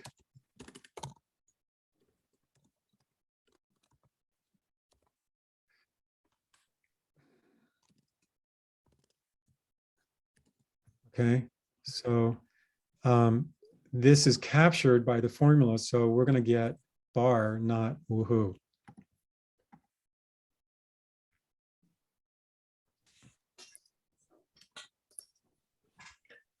There were a couple of questions from previously before you continue on to the testing.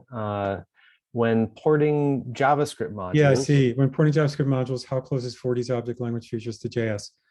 It's sufficient now that we actually have, what do they call them in 4D now?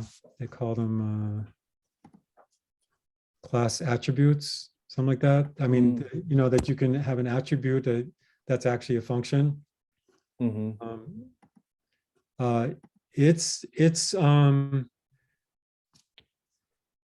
It's doable. I mean, that's what I've done. I mean, I actually ported 90% of a whole bunch of classes, a whole bunch of JavaScript packages to 4D. And, you know, it was fairly straightforward because we don't yet have short circuit operators. And even if even in R4, the short circuit the operators don't quite work the same way. And also we don't, you know, in JavaScript, like if and while and all those things actually take truthy values, not just strict Booleans. So there's like some extra work you have to do, and because there's no return and break and continue, you know, you just got to do some conversions, but otherwise it's totally doable. I mean, that's what I've done here. It's you know, it's reasonably, it's close enough so that it's not difficult. Let's put it that way. There were very few obstacles I ran into other than bugs in 4D. Yeah, parse date, something other than now. You mean actually? Yeah, if you pass in a value as a field or variable or something, as opposed, your examples all use now. So I was just curious how you. Oh, no, that was new, not now. New. Well, sorry, new. Yeah, yeah. Just Oh, now. yeah, no, you can pass in. Okay, yeah, sure. Yeah, I'm sorry. Yeah, read the documentation, read the manual.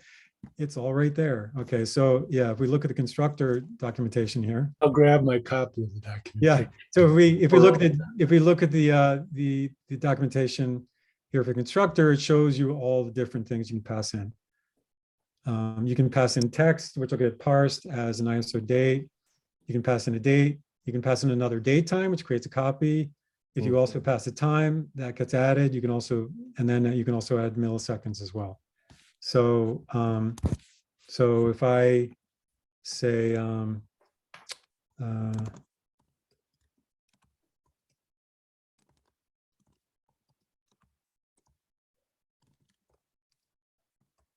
pass in another time. And I could, you know, so by default, the milliseconds will be 0. Let me do an inspect. Yeah, so the milliseconds is by default 0 if you don't pass it. So yeah, so you can construct it to exactly what you want it to be. Yeah, of course. If I do, you know, like 2, 01, 03, whatever. The milliseconds are not using the 4D command milliseconds. No, it's actually, I'm actually using the timestamp command and parsing that. That's exactly what I was going to say. Yeah, that's Yeah. good. Yeah. Great. Because that's the only way to get the actual current milliseconds. Yeah, exactly right. If you want an exact date, you've got to use timestamped and then work off of that somehow. Yeah, exactly. But now with date time, you don't need to use timestamp if you don't want to. You know, because it's all, I can say, how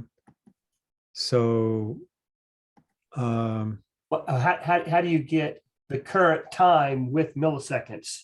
Well, you could say, the current time. Well, you just use the default constructor, and that'll include date time at milliseconds. I believe so. Let's see. Yes, it includes milliseconds. Great. Yeah. Or even simpler, you can say datetime dot now, like that. Oh, cool. So, and I could say, is before.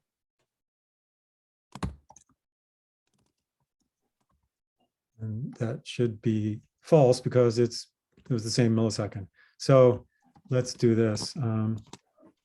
One gets datetime dot now. Delay process. No, that's not what I want. And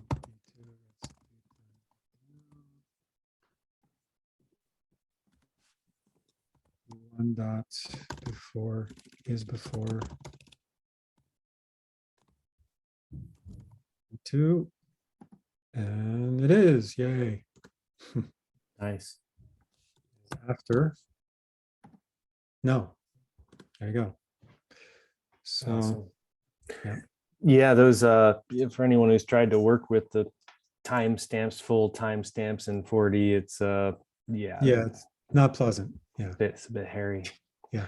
So okay, so that's that. Any more questions before I go on? Well, I was gonna maybe see what the group thought about this. You suggested maybe you would be available On April 13th, yeah. for a continuation of this. You know, just to save you know, so everybody can recuperate, including yourself. Right. Yeah. Because I've like, let's see, what have I not gotten to? I haven't got to errors. A I lot haven't got to functors, timeout, time. Yeah, it's just still of even so much here awesomeness. left. There's The whole testing framework is like, the yeah. testing framework itself is phenomenal. So Is this let me just, I got to show the testing framework real quick, just to whet your appetite. It's a mistake not to cover errors. Yes. Okay. Well, so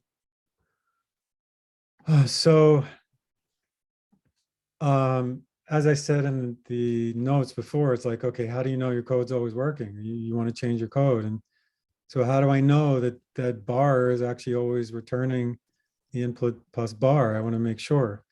So, so now there's a testing framework in the JavaScript world called Mocha, and an associated assertion library called Chai, which goes along with it. And so how does it work?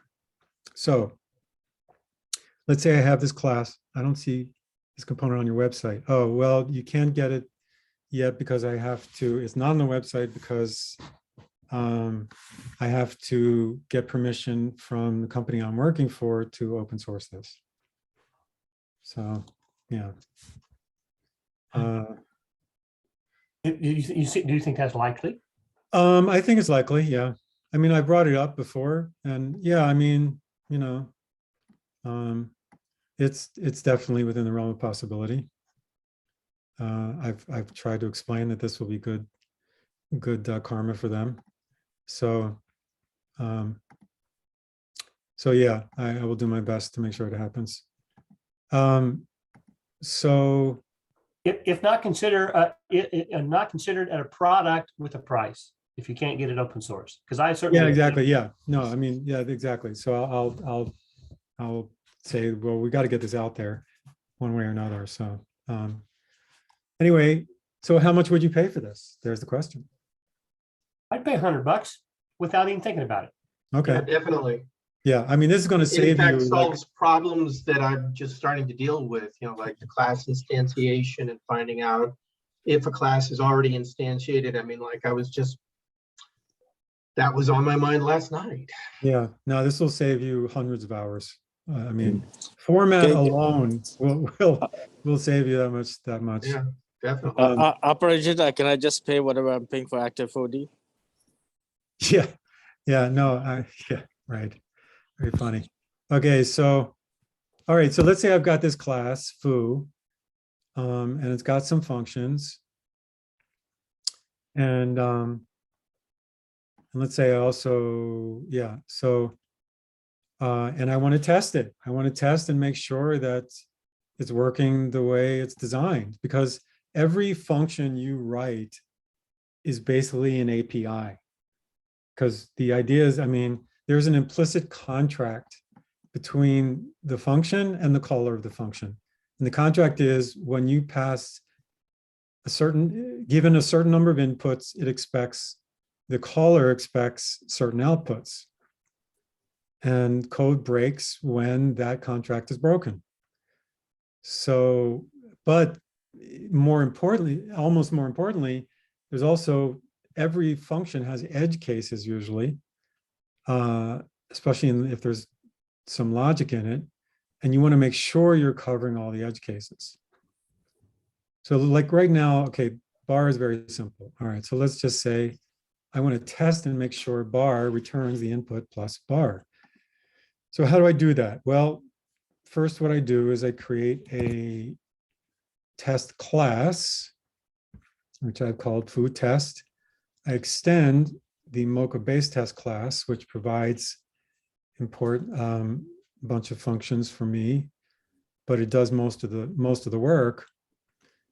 And I instantiate a runner, a test runner, and then I tell the runner, I tell the base superclass that I am what methods I want to call, what class methods. These are called methods. God bless 4D. They completely reverse the terminology of the rest of the world. So in the rest of the world, what 4D calls methods and the rest of the world are called functions. And what 4D calls functions and the rest of the world are called methods. So if you're going back and forth between JavaScript and 4D, sometimes terminology gets a little mixed up. So I call this method test, but it's actually in 4D terminology, this would actually be functions, class functions. So, so you give it actually just a list, space separated list of the class functions you want to call.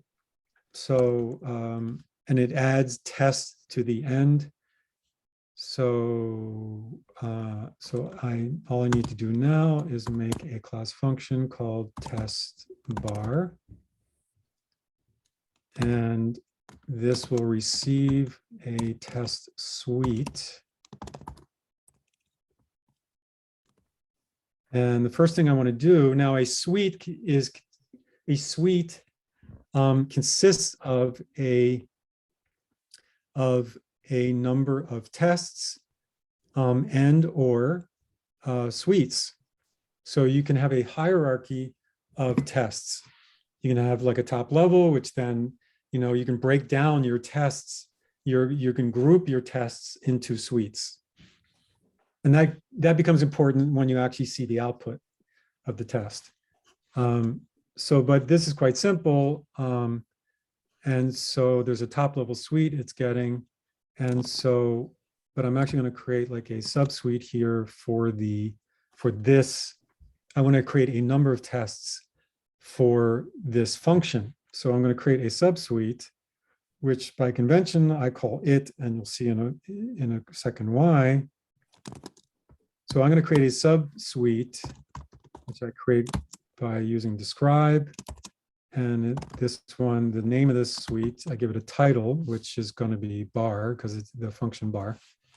There's nothing special about that. It's just, you know, by convention, I name it the same as the actual function I'm going to call. And then one of the class methods on suites is something called should. There's actually the generic one is what is it? Let's see if 4D can figure this out. See if it'll give me the so theoretically now I say yes, there we go. Okay, that's why you declare your variables. So specify, yes, specify. So the convention in the test running world is that you describe your test, you give your test a description, and usually it should read naturally. So usually you say that whatever you're testing, it should do something, right? So I would say should return the input plus bar. And then that's the description. And then I give it the actual tests to run, which is a formula, which actually, then I can pass one or more formulas which specify will run. So just to make this easier to see, so I want to say, well, first I'll create an instance of the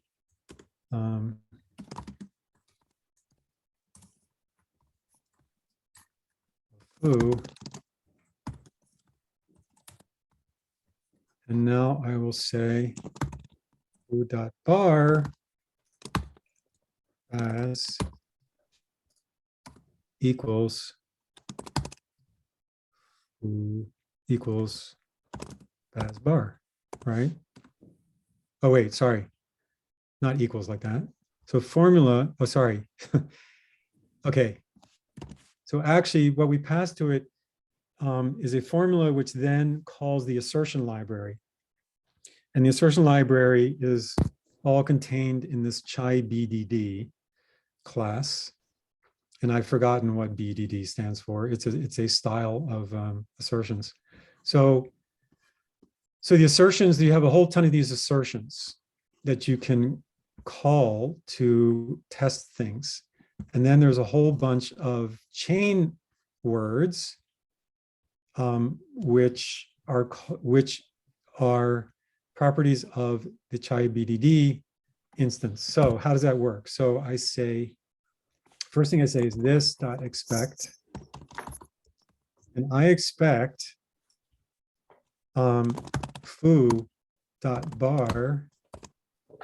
as, now watch this. This will blow your mind. Okay. 2 equal as bar. Okay, so let's see if it works. And now to actually run this, oh, did I delete everything? Okay. So all I have to do is say cs dot food test dot new run.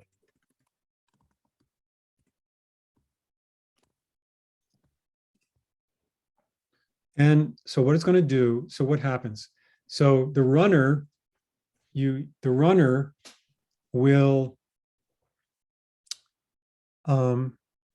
creates a root level suite, which with this title, then it will go through each of the methods you gave to it and add the name test to it, look for a function on this class with that name, and then run that function. And then so in this function, what's happening is I'm creating a subsuite, and I'm saying that the test, the subsuite has this test, and this just defines it. But then after all of them are defined, then it runs them. And then what happens is they're all passed. There's an API for a test reporter, which is defined by Mocha, which I implemented here fully. And by default, I uses the HTML reporter, which shows you this wonderful HTML output. So let's see what happens. So what do we got? So it tells you how many passed, how many tests passed, how many failed, how long it took. So here you see the hierarchy, right? That's why you have suites and subsuites. So this is the root level suite. Under that is the bar suite, which I defined. And then within that are the tests.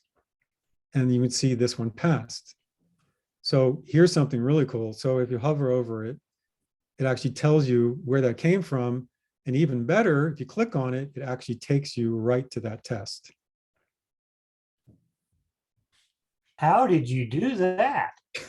Don't tell us now. Let's save it for next time. But that's that is actually, I did that through, there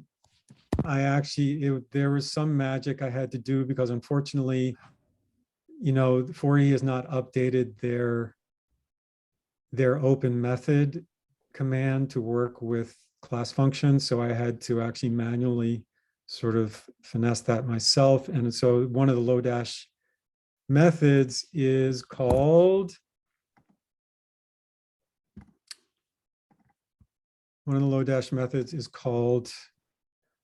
resolve method ref, and then, or just open method, and you give it a, yeah, so, and it does that for you.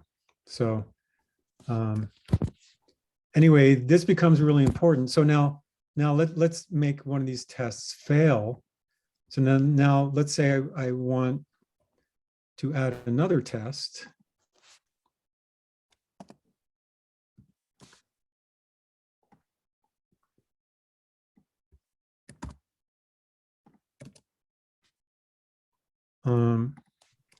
I want it to not equal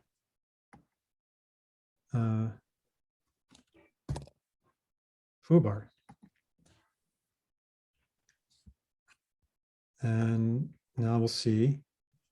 Now that was all in one test. So now what if one of these failed? What if one of those tests failed? How would I know? So this is going to fail now because that second one. So now it tells you if it fails, it says, okay, it failed, and it tells you exactly why.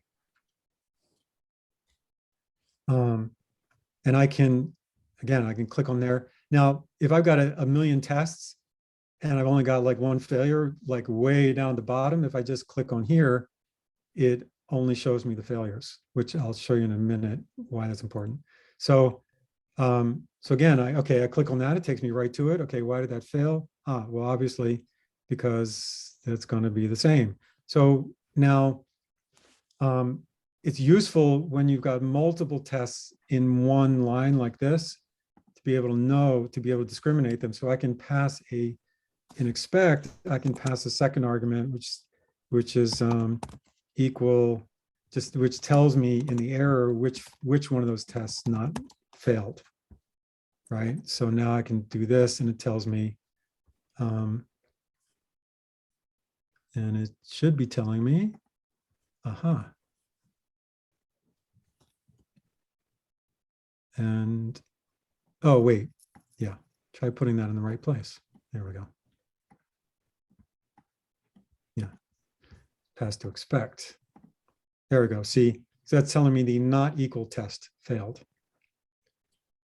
Now I could also, now by the way, I can also, I've got a convenience method called should, which adds the should at the beginning for you. So that's usually how I do it. So the other way I could do this is have two separate tests. I could say, get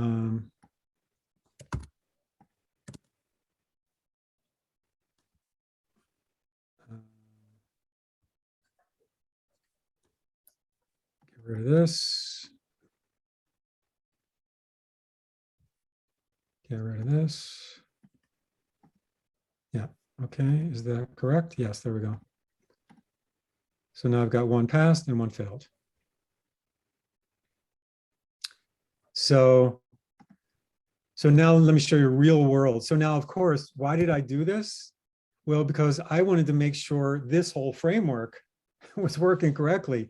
I mean, I got 400 functions, and some of them have some quite complex logic and many different edge cases and different I have variant parameters you can pass, and I had to make sure that all those different variants worked correctly. So I was like, well, geez, how am I going to test how all this works? So being me, I said, well, there is a test framework out there in JavaScript world, so maybe I should just port it to 4D. So that's what I did. So, so let's take a look. So I have a test class for the entire, where is it, tests? Yeah. So I have a test class for all my classes. And so I've got a test runner for the whole thing. And let's run it and see what happens. So if I say, what's it called? JS test. There we go. Okay, here we go. 287 tests, 600 milliseconds, and it's going on and on and on and on. But it's all hierarchical. So each class is, there's like, each class is rooted to the top, and then under that is each function, and then there's the test within that. And I can click on any one of these and it'll take me directly to that test. So let's just make one of these fail, like way at the bottom. What's like the last one? Yeah, regex replace. Let's see. Let's make like 2 of them fail in different places. So to not be null.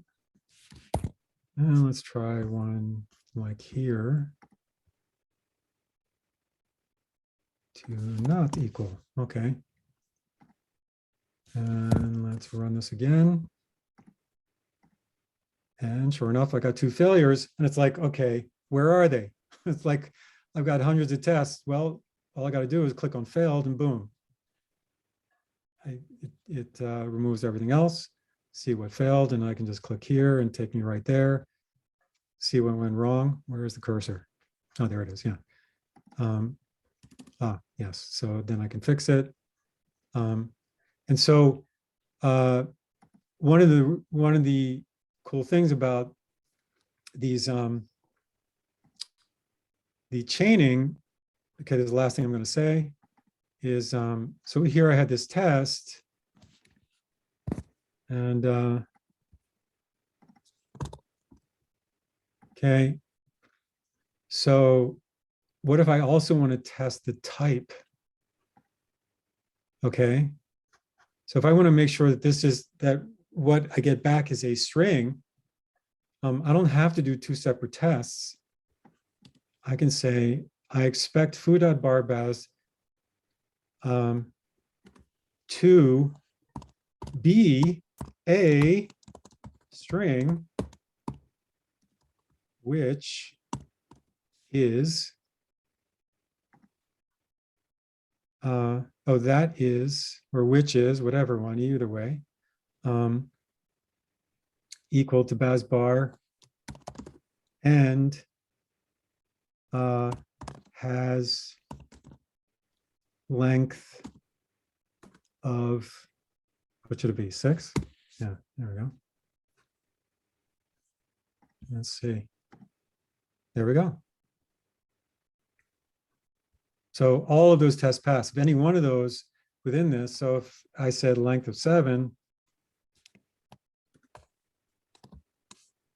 it's going to fail within that whole long thing. So what I usually do, if it's a long thing like this, I'll go, I'll split it into separate lines so it's clearer, so I can see what's going on here. So I expect this to be a string, which is equal to that and has length of 7. And that's going to fail because there's a length of 6. Yeah, and it actually tells you exactly that. Is this test results window just a web area? Yeah, exactly. Yeah. And that was like a revelation to me. I was like, God, how am I going to do this test reporter? And, and then I realized I could do a web area. So yeah, it's just, and so, yeah, so I'm using the base reporter. There's like a whole API is defined by Mocha, which is on their website, of the API to the reporter, the actual reporter. And then so I created an HTML reporter, which gets all these events from as the tests are running. And then, I handle the events and just build up the HTML. So the other cool thing you can do is,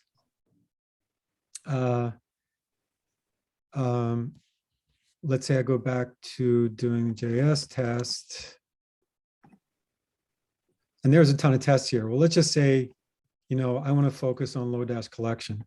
So what I do is I go to Lodash collection test class,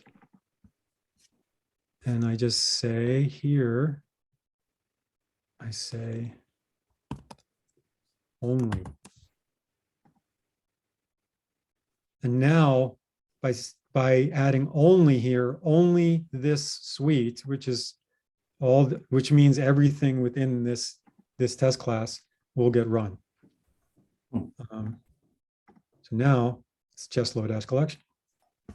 And then within any one of these, I can also say within any one of these functions, I can say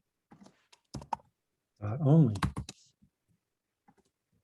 And actually, I can actually mark multiple ones with .only, and I'll run only those. Oh, maybe not. Oh, right, I have to say only here, right?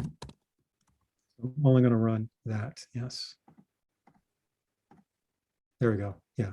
And then within that, it only runs the test that I marked as only, or alternately, I can also, instead of saying only, let's say I want to skip a certain test because that's currently breaking and I need to go fix it. But I still want all the other tests to be run.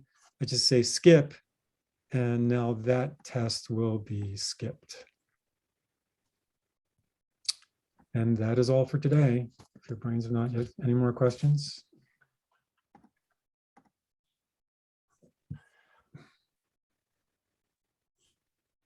So I can't say I barely scratched the surface. I did scratch the surface. I did succeed in scratching the surface of all this. Yeah,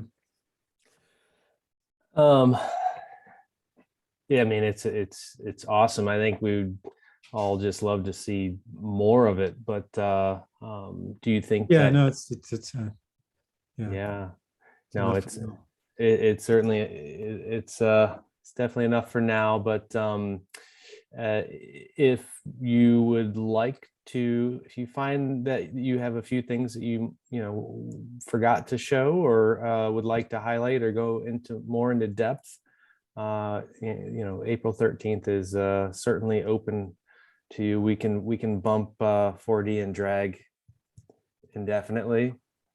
Well, I think, I think, what did I not cover today? I'm not sure that I saw a classic 4D command once today. Did anybody notice? No, I didn't use any. Yeah. That's kind of the point. Yeah. I just realized that there was not a single classic command anywhere. There wasn't even any order. It was just pure dot notation. Okay, yes, I did use alert, but I didn't have to. Oh yeah, alert. Yeah, but I mean, normally the thing is, once you've got underscore alert, once you've got low dash alert, you won't use alert because you don't want to think about, okay, am I passing a string or not? You just want to be able to pass anything to it and not think about it. So you'll always use underscore alert. I'm curious, is this preemptive capable? Like, yes, all preemptive save. Yeah, that's incredible. Yeah. So yeah, there's more stuff. There's the error stuff. There's binding, some more utility classes. Well, I want to see more. Yeah, please, Brent. Let's, Aparajita, if you will do another session and show more, it's worth 2.5 hours, no doubt. No doubt. 2.5 hours. No doubt. This will people will probably watch this over and over again just to wrap their heads around it. It's awesome. It's going to be the #1 watched 4D method video that you've ever posted. Probably, yeah. Just because of how much content. Really great. Yeah. Well, I just hope I did all this stuff because it scratched my itch and it's useful to me. And if it's useful to me, it's most likely going to be useful to anyone else. Is there a manual? No, but every function is extensively documented like this right at the top. And every, as I said, everywhere there's an optional that is documented. If there's a variant with a fixed number of types, that's documented. If it takes a variable number of parameters, that's documented like this. So there's complete documentation. I'll leave it as an exercise for you all to someone if they want to extract all the inline documentation into a markdown document, that would be great. Get it available, then we'll do it. Yeah. In some form. Yeah, I didn't even get to today. the logging. That's right. I didn't even get to the logging. So there's still lots within here to cover. Yeah. It's very extensive, and it's every other, every 30 seconds I'm like, I've encountered that, and yes, I've had to code around that, and yes, I would have liked to not have had to have done that. Yeah, it's all stuff we run into every day. And it was like, these were all things to me were friction points in 4D. And it was like, okay, if I spend this time, then instead of like bumping my head against this friction point 1,000 times in the next month, I can just get rid of it and make it a much more pleasurable experience to actually code. So, so that was the idea. So I will send to you, Brent, the links to the feature requests. Okay. For the language, and then if everyone who was here could vote for it, then it'll probably it'll make it into R5. Hopefully, R4 it's too late.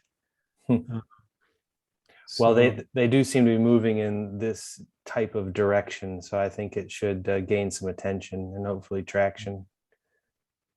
Yeah, there's a couple. There's a couple key features that are missing, or really super duper friction points, which they could remove. Which, if we get the votes, then I'm sure they'll do it. Yeah.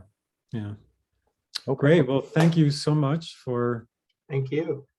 for sitting Yeah. through it. And Thank you. No, it was all, I think most people were just sad when they had to leave.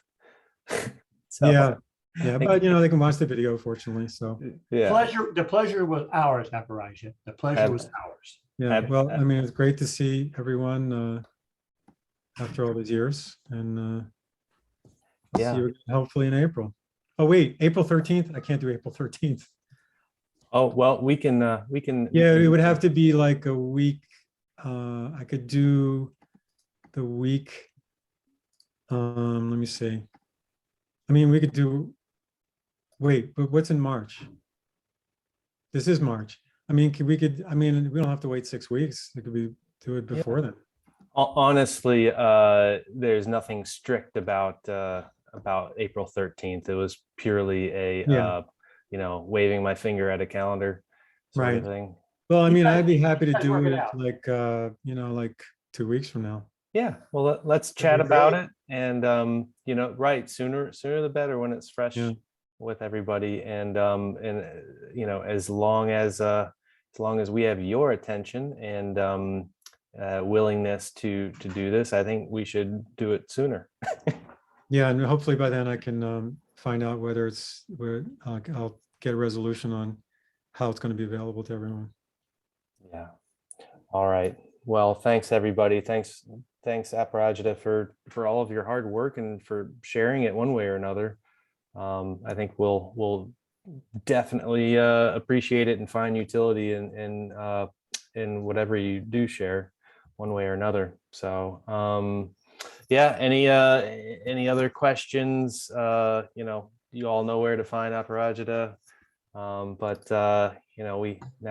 now's the time for anything else. I think in the chat, all I see is thank yous and Yeah, thank you.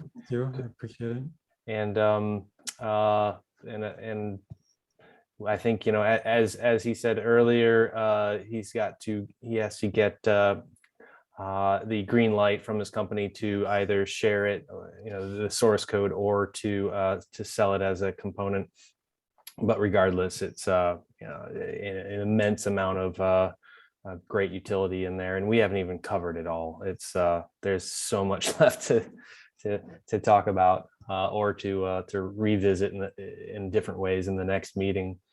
So Yeah, and so I mean, and if you go through the video and then you have more questions, bring them next time, and I'll be happy to answer them. yeah, there is a dedicated 4D forum page. Oh, there is. Well, I mean, it's Oh. it's something I posted where we can put questions related to Right. this Right. event, and then we can pick up with that content next time. Okay. Great. Yeah. There's more thanks in the chat, but in Yeah, the I mean. see. In the meantime, you all know where to find the schedule, 4D.com schedule, and next meeting open dates. As I mentioned, we can push these around as necessary, but as they stand, April 13th, July 20th, August 31st. That's just to space them out. Yes, it And requires R3. Yes, it does require R3. That's what I'm asking. and right, discussion. Yay. Thank you to everyone who supports Thank the group you. and Patreon. Thank you, Aparajita. Thank you, everyone at 4D. And Thank you, Brent. we'll see you Thank you, next time. Aparajita. Thanks, Jim. Thank you. That's Take great. care. Okay. Thank you very much. Okay. Okay. Bye.